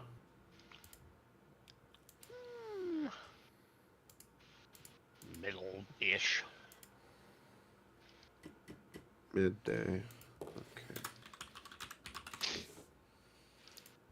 Okay. Oh. Midday, I think it's pretty cool. Ha! Yes, Hope. Wake her. At the very least, she should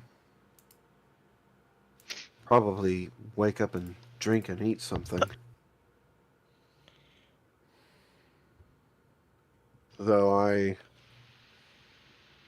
believe we'll be spending the rest of this day setting up our camp.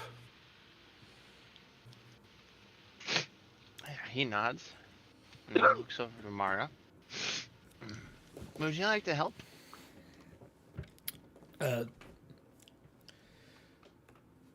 Sorry, what? I spaced out. Hope is asking Mara if Mara would like to help Hope wake up Lisa. I suppose.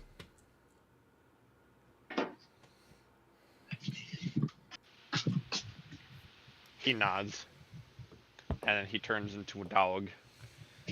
This is a very large dog, by the way. This is like a 30-foot dog. What? What? Hey, probably not that big. 30-foot dog. Jeez. What was this? He got that dog out of him. Hang on. It's a huge-sized dog. Hang on a second, fellas. Let me get my think thongs straight. That's the dog I want. 30 foot as being a little bigger than I was. Okay. Still, yes, very large. About horse-sized, but not 30-foot huge. Okay. Bad. I missed So- him. I missed so him a you're- lot, you're Chad. I missed Spot a lot. So your standard werewolf, direwolf transformation, essentially. Roughly about. Okay, that's what I expected. The This is the only thing I want to mention, and then I'll let it go. Titans from Titanfall average 20 feet tall. So, Fucking Fenris Wolf here.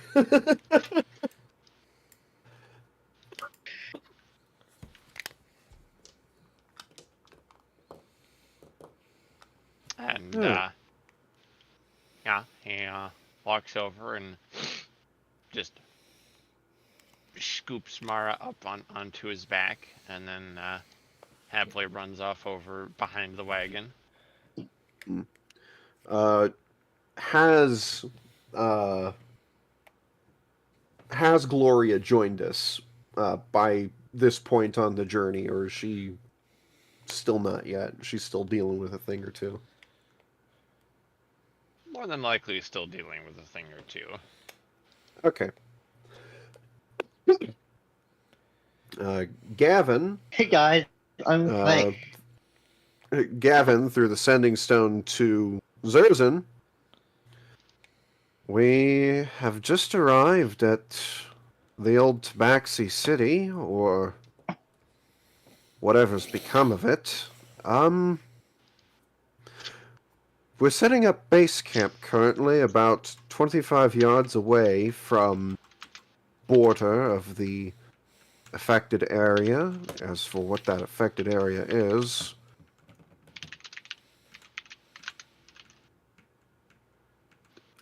I think it's easier seeing it than me trying to explain it. understood. We'll be Well, setting up camp, and if you're not getting to us by tomorrow, then we'll be starting our investigations here. well, you guys take whatever time you need. You guys have clearance to come whenever you are ready. But I did tell them you were sort of already kind of doing something, so it might be some time before you are actually ready to come by. Either way, at the end of the day, whenever you guys are ready. So don't rush, especially not for me. I'm doing fine over here. Very well. Oh, I'm sorry. It completely slipped my mind. I am not as smart as I sometimes claim to be, I guess. Gloria may or may not be joining the research party at some point, so I don't know if extra invitation can be extended out to her or not, but I leave that up to you to decide. I can ask, but my response to that would basically be, don't get your hopes up. I imagine you already went through enough trying to get us in, so well noted. Yeah. When you get a chance tonight, maybe come back through the teleport circle and at least bear witness to this.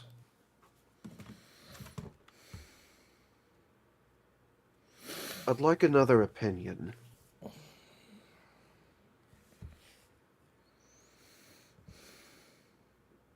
I will see about it.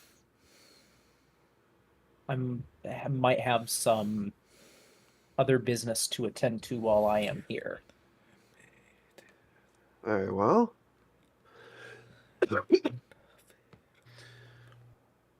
Well, if you're not here in the evening, I guess we'll see you sometime tomorrow. If it's an emergency, I can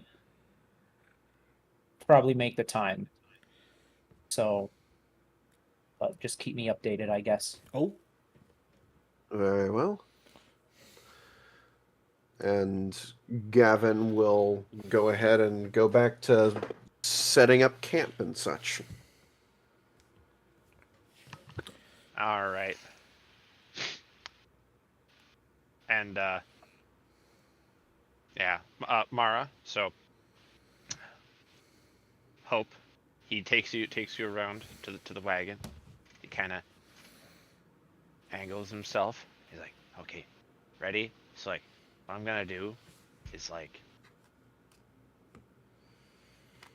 I'm gonna be a slide, and then you're gonna slide off my head, and then you're gonna like flop, and then I'll go a bark, and then that'll wake her up, right? Okay. You ready? Okay. Okay, ready? Ready. Like, this is the last person you want to surprise awake. And PTSD! Out!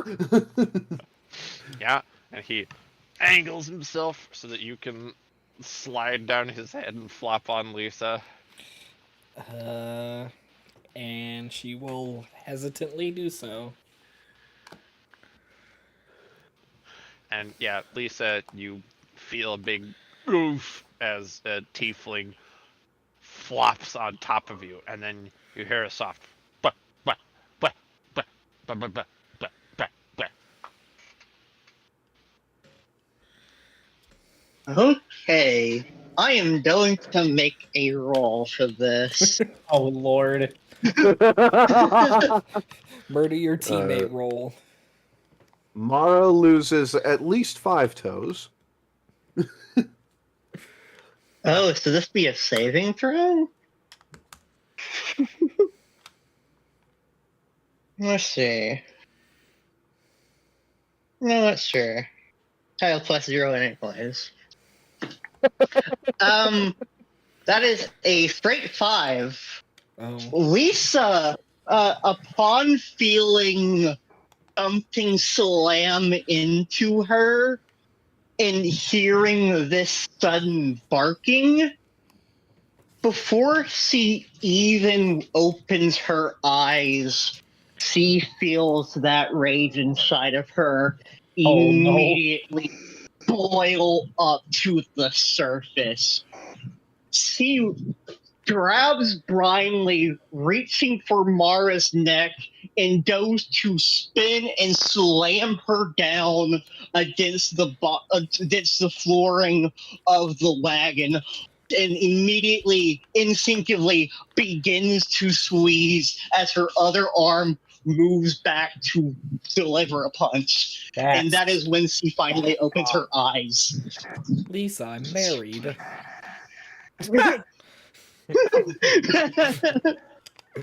Like,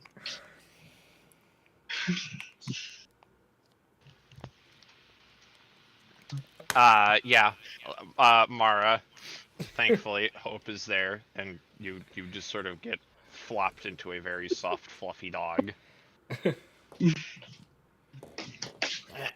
And then, Lisa, you just kind of feel a big mem on your face, and you just see a big dog going.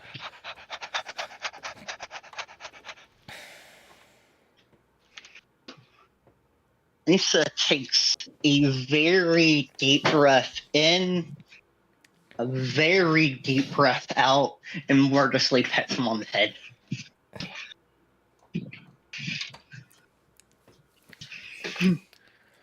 meanwhile, Her expression is still frustrated. Yeah, done. Mara clawing, trying to get her fingers off her neck.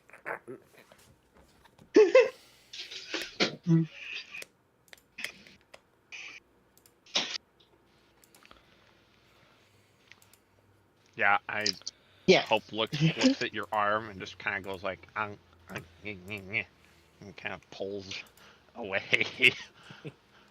Yeah, it seems like Lisa has to like almost get herself in sec as slowly, finger by finger, she manages to pry off of her neck.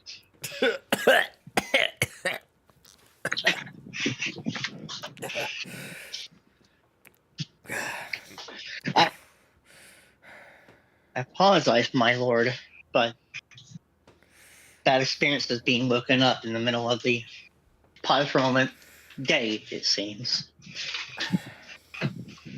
And Hope very guiltily like folds his ears down and kind of gives you a little nuzzle there, Mara.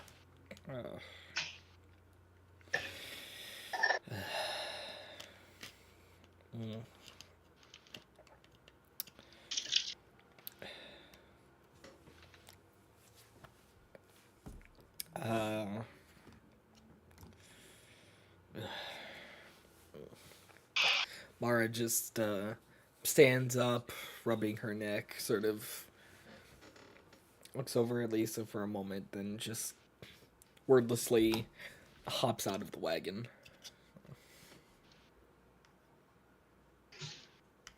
Fuck this, I'm out of here. Mara is slowly becoming Talion. Oh no. Lisa just closes her eyes and sighs a little bit as she slowly tries to calm herself down.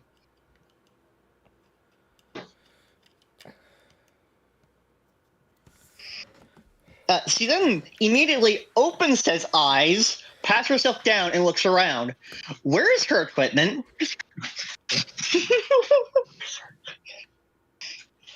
I mean, so I suppose this will be up to where you determine if you had woken up at all during the span of the journey.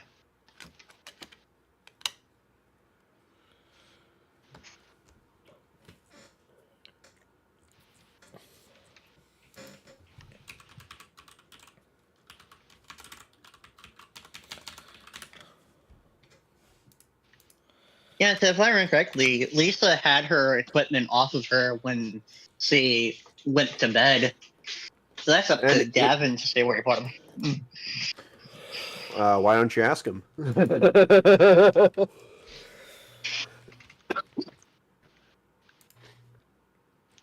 Yeah, Lisa weirdly pats Hope on the head once more and hops outside and hops out the wagon and immediately looks for Gavin. He's just there setting stuff up. Bit of scientific equipment at the moment at a makeshift desk.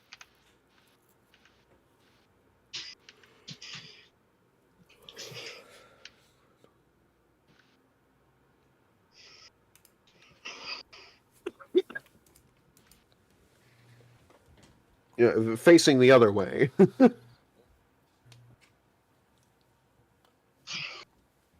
Sir Gavin, not pry, but where's my armor and my weapons and everything else? Oh, sorry.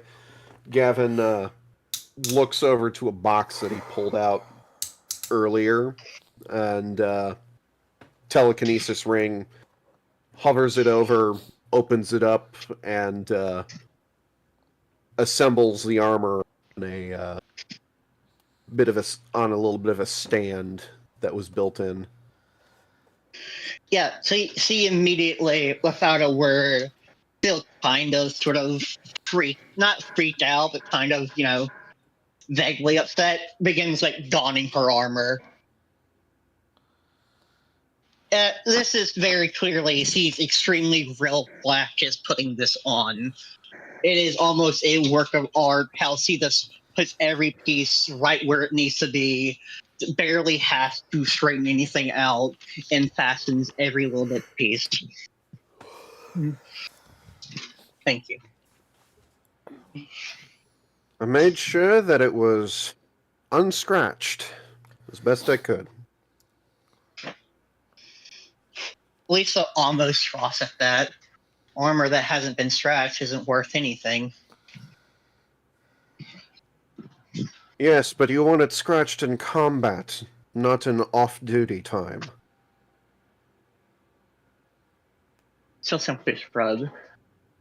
10 see roll perception or whatever. See if you can see the time distortion. Or the arcana or whatever. Yeah. Like if you're trying to figure out the heck that is. Is this like okay? Is this like visibly timey-wimey, fucky-wucky, or is that like Lisa has to make the arcana draw to even tell that this is messing with time? Presently, all you see is there's a leaf and a stick kind of floating there where they probably ought not be. Mara is presently the only one, and this is out of game knowledge, Mara is presently the only one that can actually see it. Okay, so arcana, then I'm assuming. Wow. Or perception. It's another 4. It's another 4. Awesome.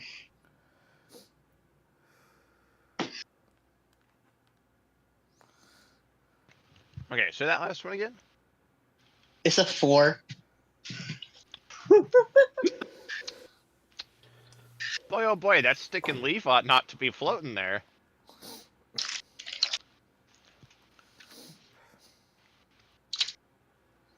Something's wrong here. I don't know what, but something's suspicious. Hey guys, Hey, yeah, this no one looks stopped her, pretty Lisa. weird.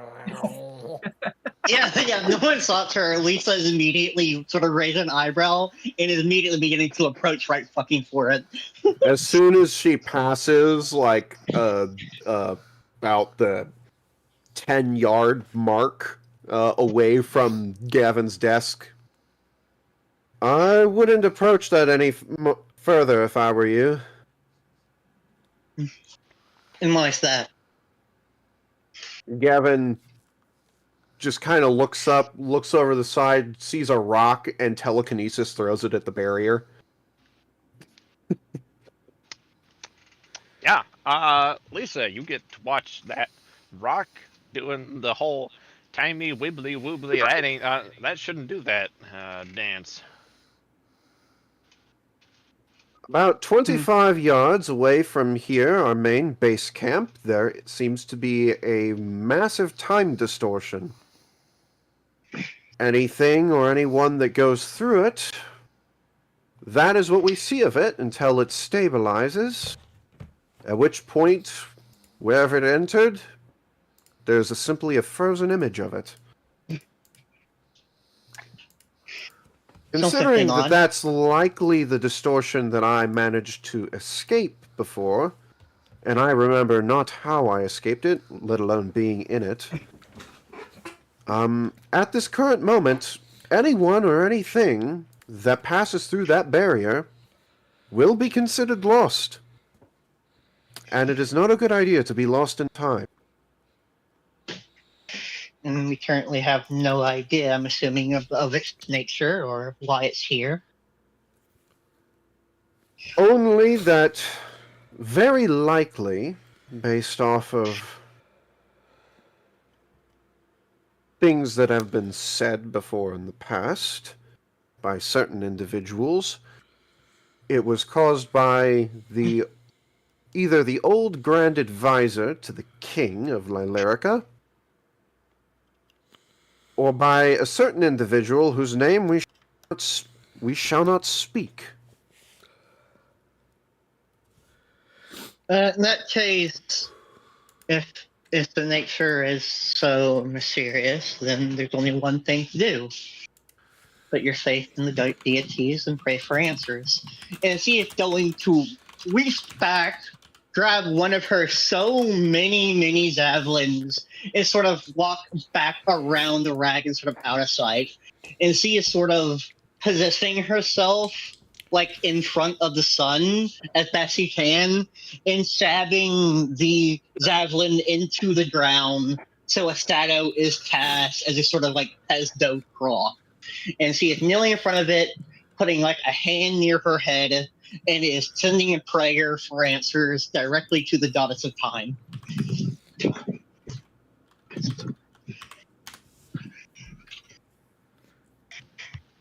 Okay, dang. Disgusting. See, it's very simple. A weird thing. Well, God of thing knows about it. Well, I'd been planning to ask. But first, we were setting up camp.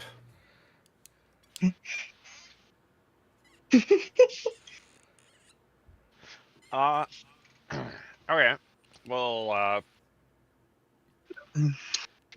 wrap on back around to that around one. Only because for you, Zerzalers, Yeah. uh, you get another yeah you get a text message basically on your wrist device there, and they have finished their preparations. It has been. This is why I was asking you, Cog, like whether you would have woken up, because it is a trip of more than just a day to get to this locale. So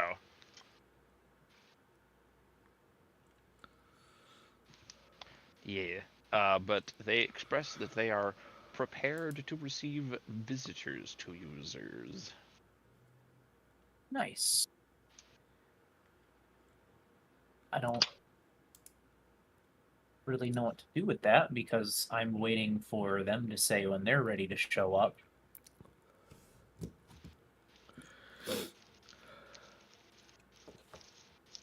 Okay. I suppose that's the most we can do there with that one.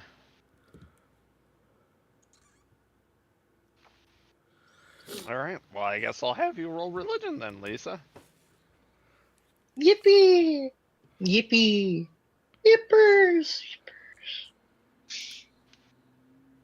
Let's hope I can roll something higher than a 5. Let's go gambling. You gotta be shitting me. I rolled a flat 5 for a total of 10. No, Kaga, the line is, aw, dang it. You missed your line. How dare you? You ask, and although you can sense that your request was heard, there isn't an answer at the moment.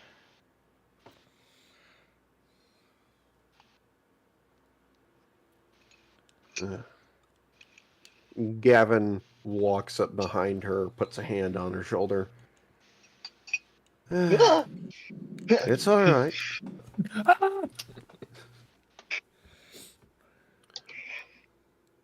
The goddess of time has all the time in the world, as do we. And if, as I believe, there are innocents trapped in there, given the nature of their entrapment, so do they.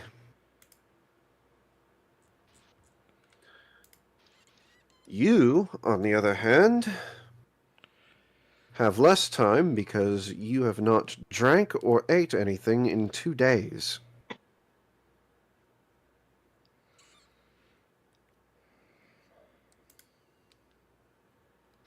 She's And built still different. simply not. He built different. Come, you have to regain your strength. You went through an ordeal, and now you've just woken up. Surely you feel it. Has hope. Yeah, that's a little simply nod. Has hope eaten during this? Of course. I know he's a bit picky. One wolf to another, the tastes seem to be similar.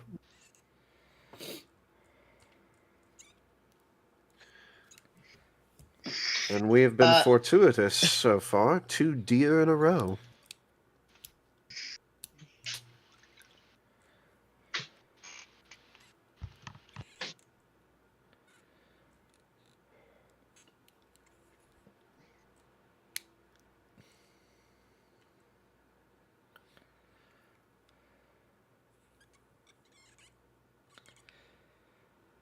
Now, come.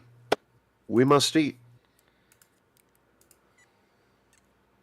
Then it has been a long And so very day. simply nod. Then it has been a long day. We'll set up whatever else we need to. And rest. And then wake up in the morning. And...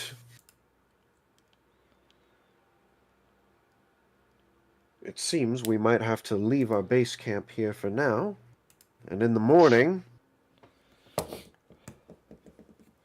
visit the gnomes.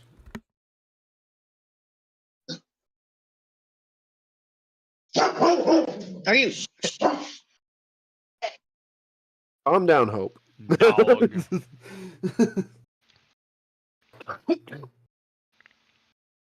So, yeah, Gavin will, with his wife, prepare whatever food is there that they have. And we'll have a bounteous post-journey picnic.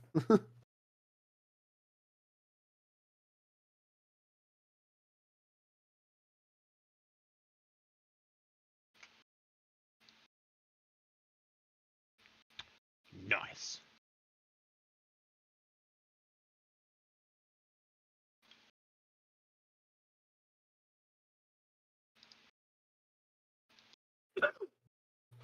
Sorry Gavin's about cooking- that. There's someone standing outside.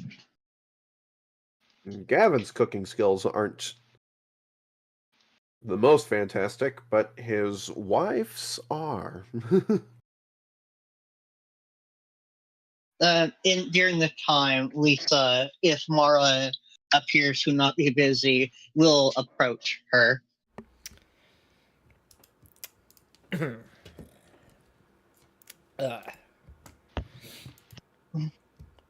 Yeah, Mara is just kind of existing currently.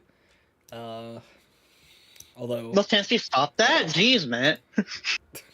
Oh, damn, alright, sorry.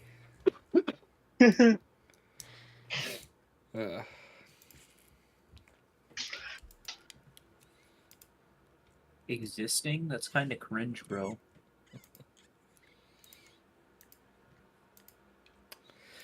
Yeah.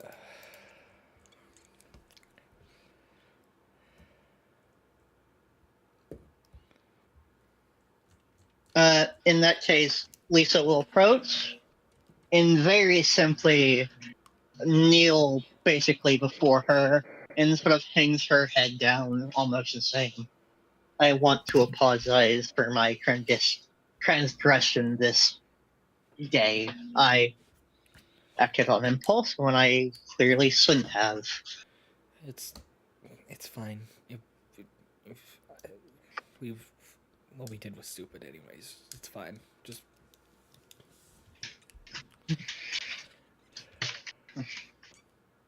No, it's clearly not fun.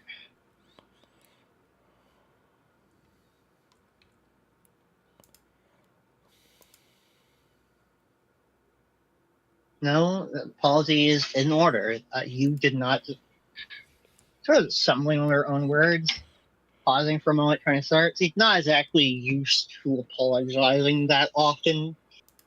Like, she sort of simply sighs.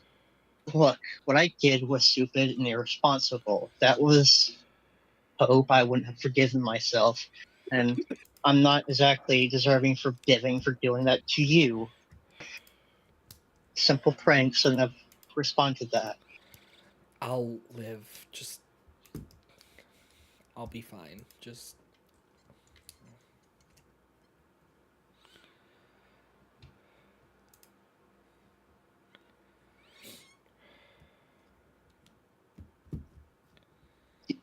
Do you want to talk, my lord? what about Anything. We haven't exactly had much conversation just between the two of us.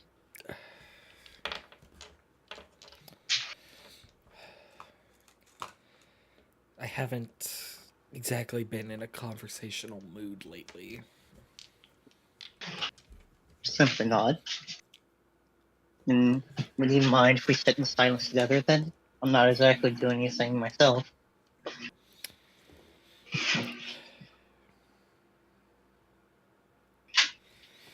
Do whatever you'd like.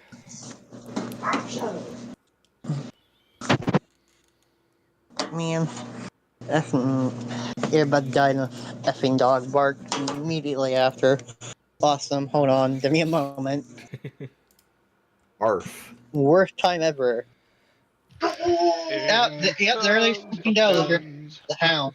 Listen, It's okay, Pop. It's 10 days before the next moon. IRL hope moment.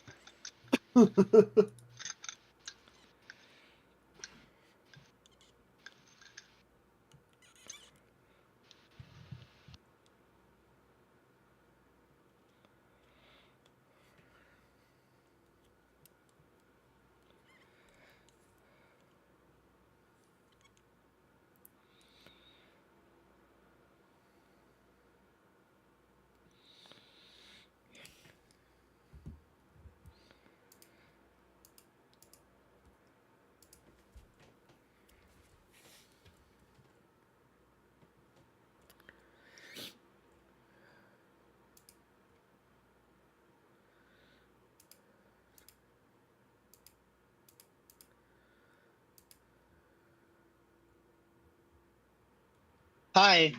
The dogs are barking so fucking loud they were activating the fucking light lamp my sister has. Jeez.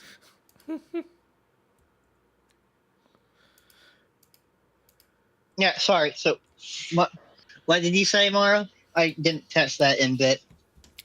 Said, do whatever you'd like. All right, and then Lisa will very simply sit beside her.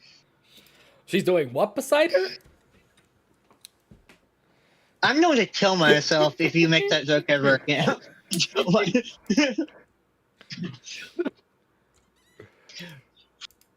Sit down beside her. Ugh.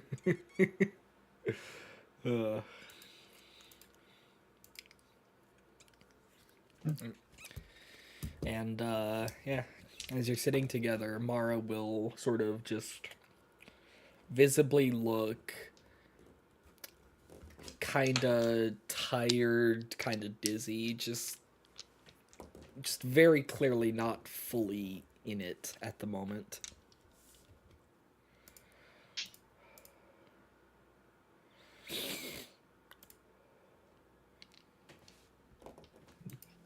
Lisa will pause for a moment, think to herself, and then sort of look over. Your sword. It's rather a nice one. Where'd you get it from? I found it in just a random shed, a random house in the middle of the woods. I don't know anything about where it came from, how it got there, but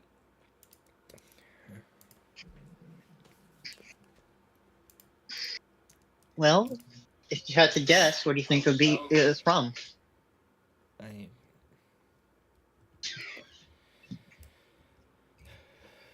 I could only assume whoever lived in the house before was an adventurer of some sort, and this was their sword, but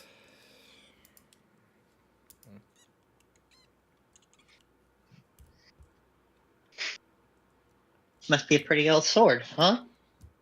And it's still seeing use from one adventurer's hands to the next. Indeed. And do you think anyone will wield it after you?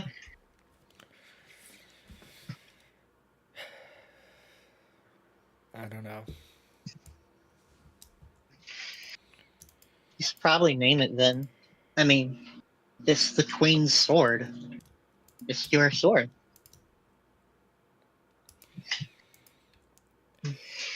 Not exactly. Even if it doesn't, even if it's not magical or if it's mundane, still worthy of a title, don't you think?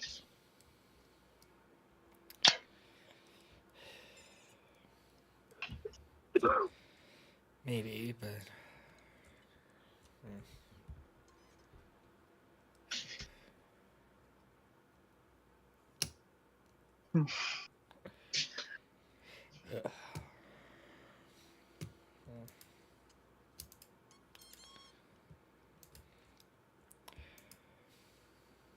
You got any ideas?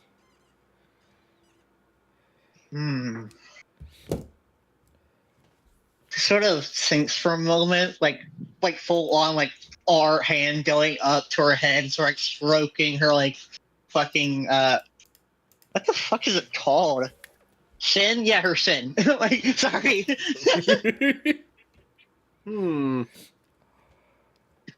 Well, all things considering, infernal thing might work. Say again? Well, all things considering, you're pretty fiery. I don't think I've seen you cast anything that wasn't fire-based, quite frankly. And you're, quite frankly, the coolest dragon I've seen. One of the only dragons I've ever seen. So why not infernal thing? Infernal Fang. That's what you said? Yeah. Okay.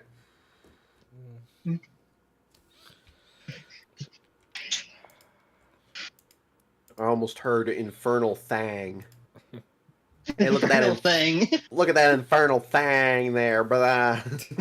Oh yes, the deepest plot twist is that Lisa actually comes from the southern equivalent of this world. She lost her accent in the war. Yeah, cut up those enemies with that infernal thang.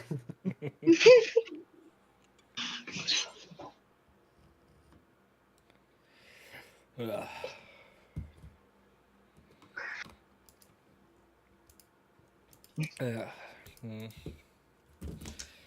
would certainly fit me, but I'm not sure it fits the sword. All right, what can the sword do then? Kill thing. Kill. It can stab real good.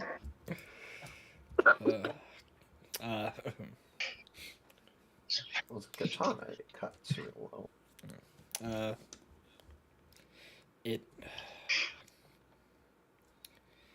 It's connected to the moon in some way. It allows me to scry into the future. Very limited, but Okay. What about Prophecy's Edge? The moon haunts you. Sorry. What are you? Some kind of moon knight? so that's what the dragon form is. No.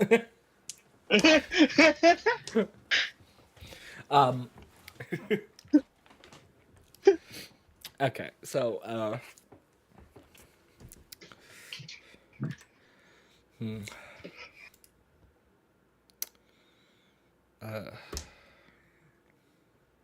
in all that I forgot the name you suggested. What was it? Prophecy's Edge. Prophecy's Edge. Okay. I like that.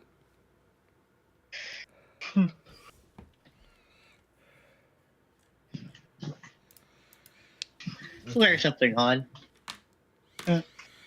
Back in back in my day, sort of cringes while saying that. Like, yeah, whenever we managed to raid a village or managed to get a magical item of any kind, it go to whoever found it or whoever got the biggest deed, accomplished the most in that battle. But we always named the item. That way, even if that person who used it fell, well, magic item can't be destroyed, last I checked. So that name sort of stuck around, even from user to user. You always remember the first person who ever found it. It's a good name. I'm sorry, back in your day, how old are you exactly? I'm not that old. Older than Mara. Mara accidentally dealing psychic damage. Mara's like, what, 20, 22 now? She was, I believe she was 18 when she left. It couldn't have been more than like a year, so like maybe 2 years at most. So like 19, 20 at the most. God, what the? Oh, sorry. Yeah, Lisa was like going on 40, wasn't she? Yeah, she's in her fucking 40s. She's old. Just sort of pause for a moment for answering. I'm like 42 last I checked. Jeez. What do you mean, G? Lisa will remember this. Lisa disliked that.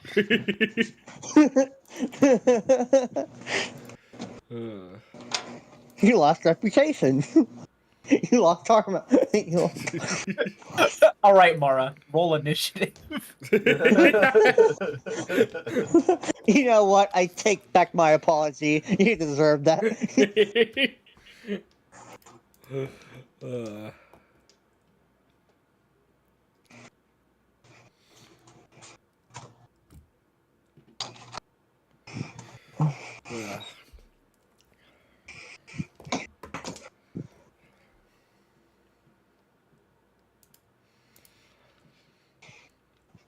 right.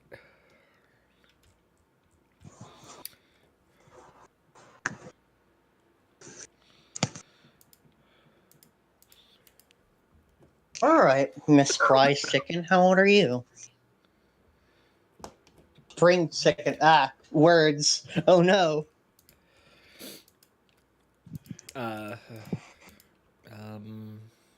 She thinks about it for a moment. I think I'd be 19 by now.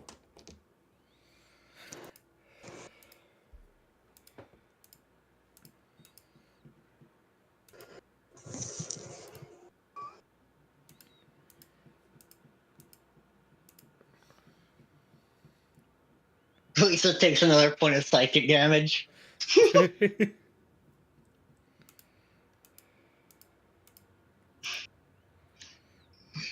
Jeez.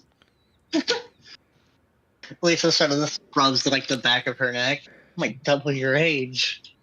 I didn't think I was. Congrats, Grandma. Ancient. Ancient.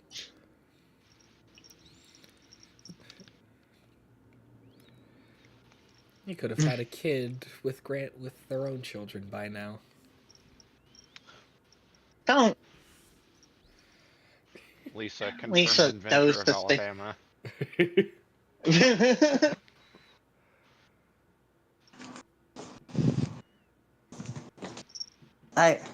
Surprisingly, I almost did.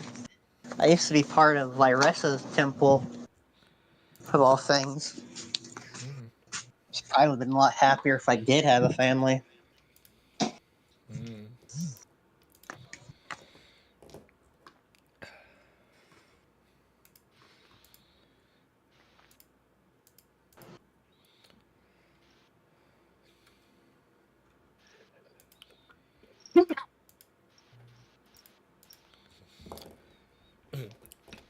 Is that how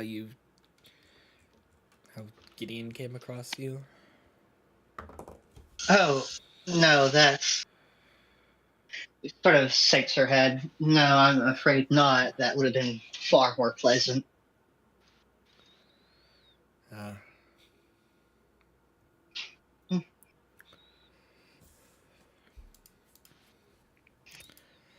Well, you just stumble into him.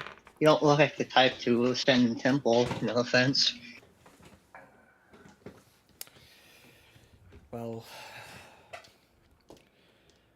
I was on a mission from the guild.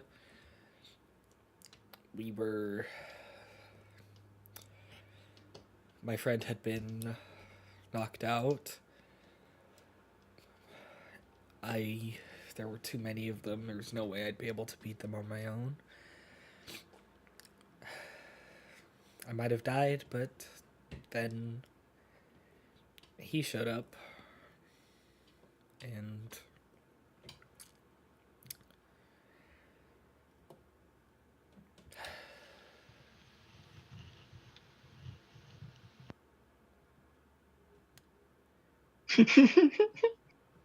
Fucking.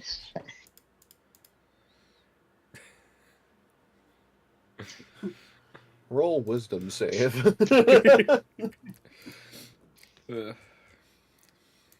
I might not be here without him, so No, that's two of us in this case.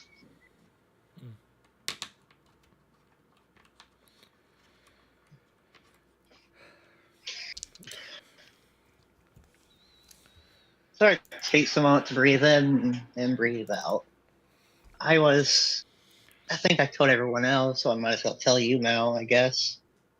I was on the verge of execution, head already on the block, actually ready to string down, and very last second, was pulled into his realm.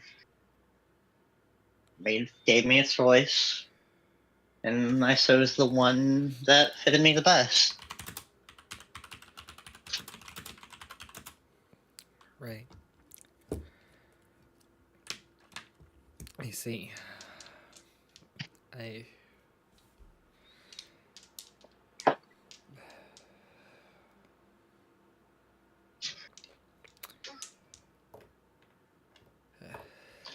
guess we have something in common then.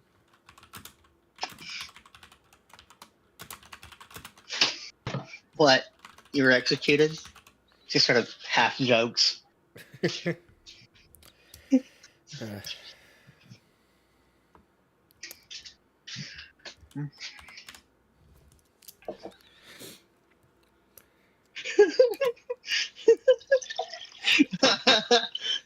Why do you think Lisa shouts so much? Of course she's a go with it.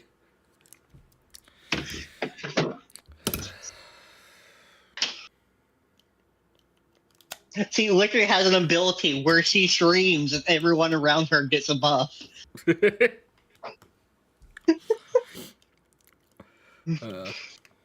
Just needs to be able to throw people with her voice next.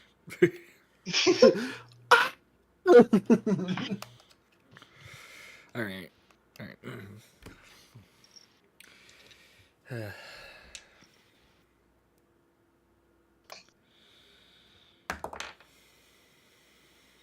Hey, Mara, What's that? I've seen a lot of. I pledged my loyalty to a lot of people, and I've underwent a lot of scenes of leaderships from the divine to mortal men, and just sort of puts a hand on her shoulder.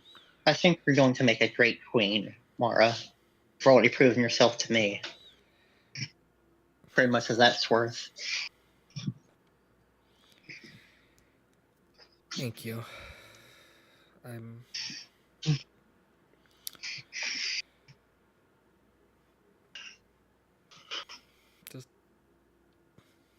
just thank you.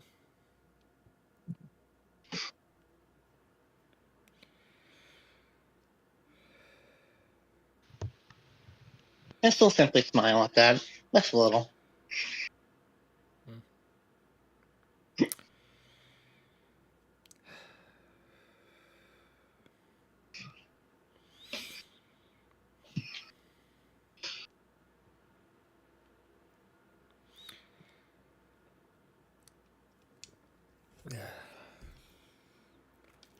Yes, and if Mara does anything, Lisa will let that conversation drift off and we'll go back to silence. Before Gavin turns in for the night with his wife, he will pull out the holy symbol he's been working on in the meantime for the goddess of time. He'll sit down in the wagon and simply say,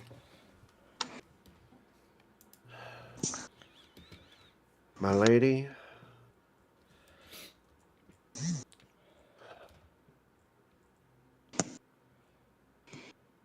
time is strange here.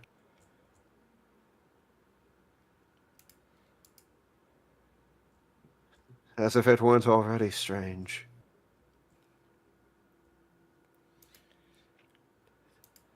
I am but a newborn in this domain. But you are this domain. Its master.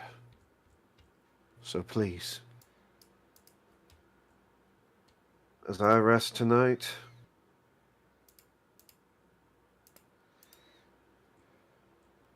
bring guidance to me. Show me something of what it is we're dealing with here, and how it might be put right.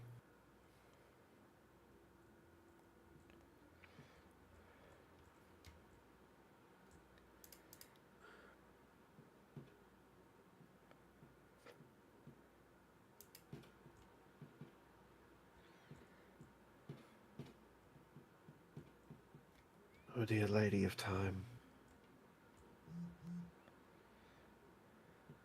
keep our time safe. And with that, he will go to bed. Heck yeah. Alright, and looking at the time, we've just hit end of session.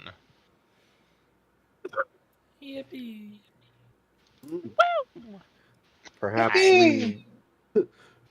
Perhaps we start next session with a roll, or end this session with a roll. I don't know.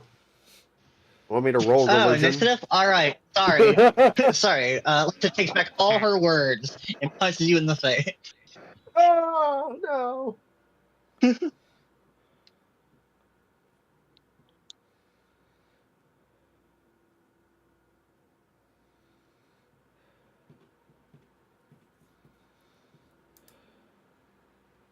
Yeah. Would you like me to make a religion roll or anything? Not at the moment. If you could actually type that down for me, I will ask my dear potato. All right. Typing in.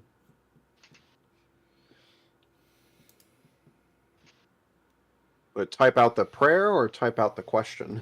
The prayer. Ooh.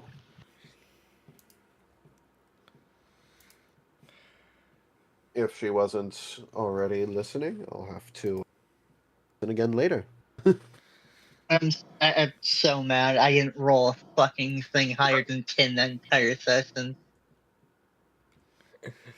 I didn't roll. Next time, just don't roll, idiot. Zerzan talked so good she didn't have to roll. You could say she's a smooth criminal. You're my criminal, though. Don't be silly. My little goblin would never commit crimes. Well, fine then. She's a frictionless scoundrel. What do you want? Okay. Shut the fuck up, dude.